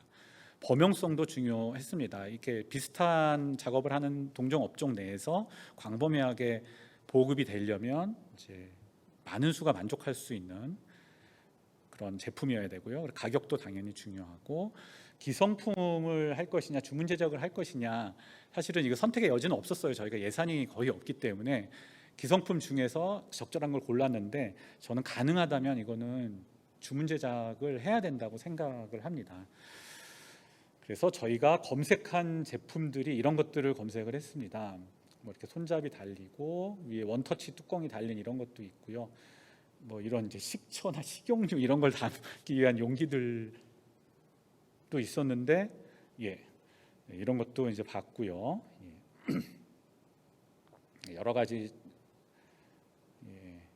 이런 이제 걸레 수거하면 이런 쓰레기통들을 받고 저희가 최종적으로 선정한 소분 용기입니다. 용량은 1리터고 재질은 하이덴시티 폴리에틸렌 HDPE이고요. 원터치로 돼 있는 뚜껑이 달려 있어서 저걸 이제 닫아놓고 사용할 수 있어서 이제 부주의한 사고나 이제 쏟아지는 거 이런 걸 방지를 할 수가 있고요. 시간이 부족해서 빨리빨리 진행을 해야 되겠네요. 적용 사례를 보시겠습니다. 그래서 다 보급을 했는데 자 이런 식으로 잘 쓰고 계셨습니다. 저희가 경고 포지까지 다 잘 부착을 해드렸고요. 이런 식으로 아주 잘 다 세척제들입니다. 석유도 여기 넣어서 사용을 하고 계셨고요. 대안은 정말 대체품을 찾다 못 찾아서 일단은 임시로 한 게 이 스테인리스 이거 반찬통으로 많이 사용을 하죠. 이거를 드렸어요. 저게 밀폐는 당연히 안 되죠. 그런데 진짜 사업장에서 저걸 보더니 뚜껑을 덮어야 되는구나라는 인식 변화가 저 실물을 보면서 생기시더라고요. 그래서 잘 덮어놓고 사용을 하고 계신 거를 확인할 수 있었습니다. 이 사진은 제가 제일 감동받은 사연입니다. 저 뚜껑 덮어놔야 돼요 라고 얘기했더니 덮어놓으신 겁니다. 뚜껑을. 그래서 나름 노력을 하신 겁니다. 노력을 하셨고 저는 이게 정말 시작이라고 생각을 하거든요. 그래서 이게 이제 여기서부터 출발을 하면은 나중엔 이게 밀폐가 돼야 되는구나라는 인식도 생기실 거라고 생각을 합니다. 중간 평가를 잠깐 해보면요, 이게 뭐 저희가 대단한 사업이라고 시작한 건 아니기 때문에 중간 평가를 알 것도 없지만, 일단은 저희가 주목하는 제일 중요한 변화는 실제 일하시는 분들의 행동이 변하고 인식이 조금씩 변했다는 겁니다. 아무데나 널브러져 있던 걸레들이 마대자루 안으로 일단 들어갔고요. 뭔가 허술하지만 뚜껑이 있어야 된다는 생각을 하셨다는 게 참 놀라운 변화고요. 저희가 과태료를 매기겠다고 한 것도 아닌데 그런 이제 행태의 변화가 실제로 일어난 겁니다. 그리고 확장성도 중요한데요. 저희가 이제 전국에 23개의 근로자관광센터가 있지만 이 작은 사업장 노동자들을 아무리 많이 만나고 다녀도 미미한 숫자에 불과하거든요. 그런데 이렇게 확장될 수 있는 사례들, 다른 사업장에 보급될 수 있는 그런 사례들을 좋은 사례를 만들면 이게 이제 확장될 수 있고 그러면 저희가 직접 만나지 않는 사업장에도 분명히 좋은 영향을 미칠 수 있을 거라고 생각을 합니다. 문제점과 한계가 많이 있습니다. 저희가 돈이 없기 때문에 이제 겪을 수밖에 없는 한계가 있었고요. 기술과 지식이 모자라기 때문에 저희가 이제 안전보건공단에도 도움을 많이 요청을 드렸고 그랬습니다. 그리고 이게 시간과 노력이 굉장히 많이 들어가는 사업이기 때문에 저희가 낼 수 있는 시간의 한계가 좀 있었고요. 앞으로의 과제는 이 사업장과 일회적으로 만나서는 이런 사업을 할 수가 없다는 거고 1년에도 몇 번씩 찾아가야 되고 지속적인 관심을 보여야 된다는 겁니다. 두 번째는 관료적이고 행정적인 접근을 지향하고 계속 반복되지만 동반자이자 지원군이라는 그런 태도로 접근을 해야 된다. 문제 해결 지향적인 작업환경 컨설팅을 해야 되고 정말 중요하게 안전보건공단과 이런 사업을 하려면 상시적인 협력체가 구축이 돼서 우리가 필요한 기술적 지원이나 자문을 좀 받을 수 있으면 정말 좋겠습니다. 그리고 근로자 건강센터의 운영 방식도 현재 이제 이루어지고 있는 건수 위주의 상담 방식이 아니라 이런 사업을 펼칠 수 있는 그런 동기가 부여되는 방식으로 운영이 돼야 되지 않을까 합니다. 그리고 마지막으로 센터들 간에 이런 사례들이 정말 많을 거라고 생각이 드는데요. 한번 이런 사례들이 공유되고 더 나은 그런 대안들을 마련할 수 있도록 상호 교류가 정말 많이 일어날 수 있는 그런 장이 필요할 것이라 생각합니다. 예, 긴 발표 들어주셔서 감사합니다. 네, 최영실 선생님 감사합니다. 서울 근로자건강센터의 사례를 들었지만 오늘 여기 참석해주신 뭐 경기 동부 근로자건강센터라든지 아니면 다른 근로자건강센터에서도 아마 오늘과 같은 얘기를 풀어놓으실 보따리가 한 가득 있으실 거라고 생각을 합니다. 다음에 그런 자리가 꼭 있기를 바라고요. 오늘 4개의 발표에서 관통했던 것은 결국 소규모 사업장에도 규제는 반드시 필요하고 엄격하게 집행되어야 한다. 하지만 규제만으로는 안 되고 직접 만나서 지원해주는 아주 구체적인 지원이 필요하다. 이것이 굉장히 중요한 그런 내용인 것 같습니다. 저희가 근로자건강센터 하면서 소규모 사업장에 지원을 해주는 곳이 어디 있나, 이런 구체적인 지원을 할 수 있는 곳이 어디 있냐 이렇게 둘러보면요, 한 군데도 없습니다. 근로자건강센터밖에 없습니다. 지금 물론 건수 같은 것 때문에 관성적으로 일을 하고 있는 근로자건강센터도 있겠죠. 하지만 여전히 우리나라의 소규모 사업장에 대한 희망은 근로자건강센터에서 찾을 수밖에 없지 않을까 하는 생각이 듭니다. 오늘 장시간 동안 저희 발표를 들어주셔서 진심으로 감사드리고요. 앞으로 소규모 사업장에 많은 관심 가져주시기를 부탁을 드립니다. 이상으로 마치겠습니다. 감사합니다.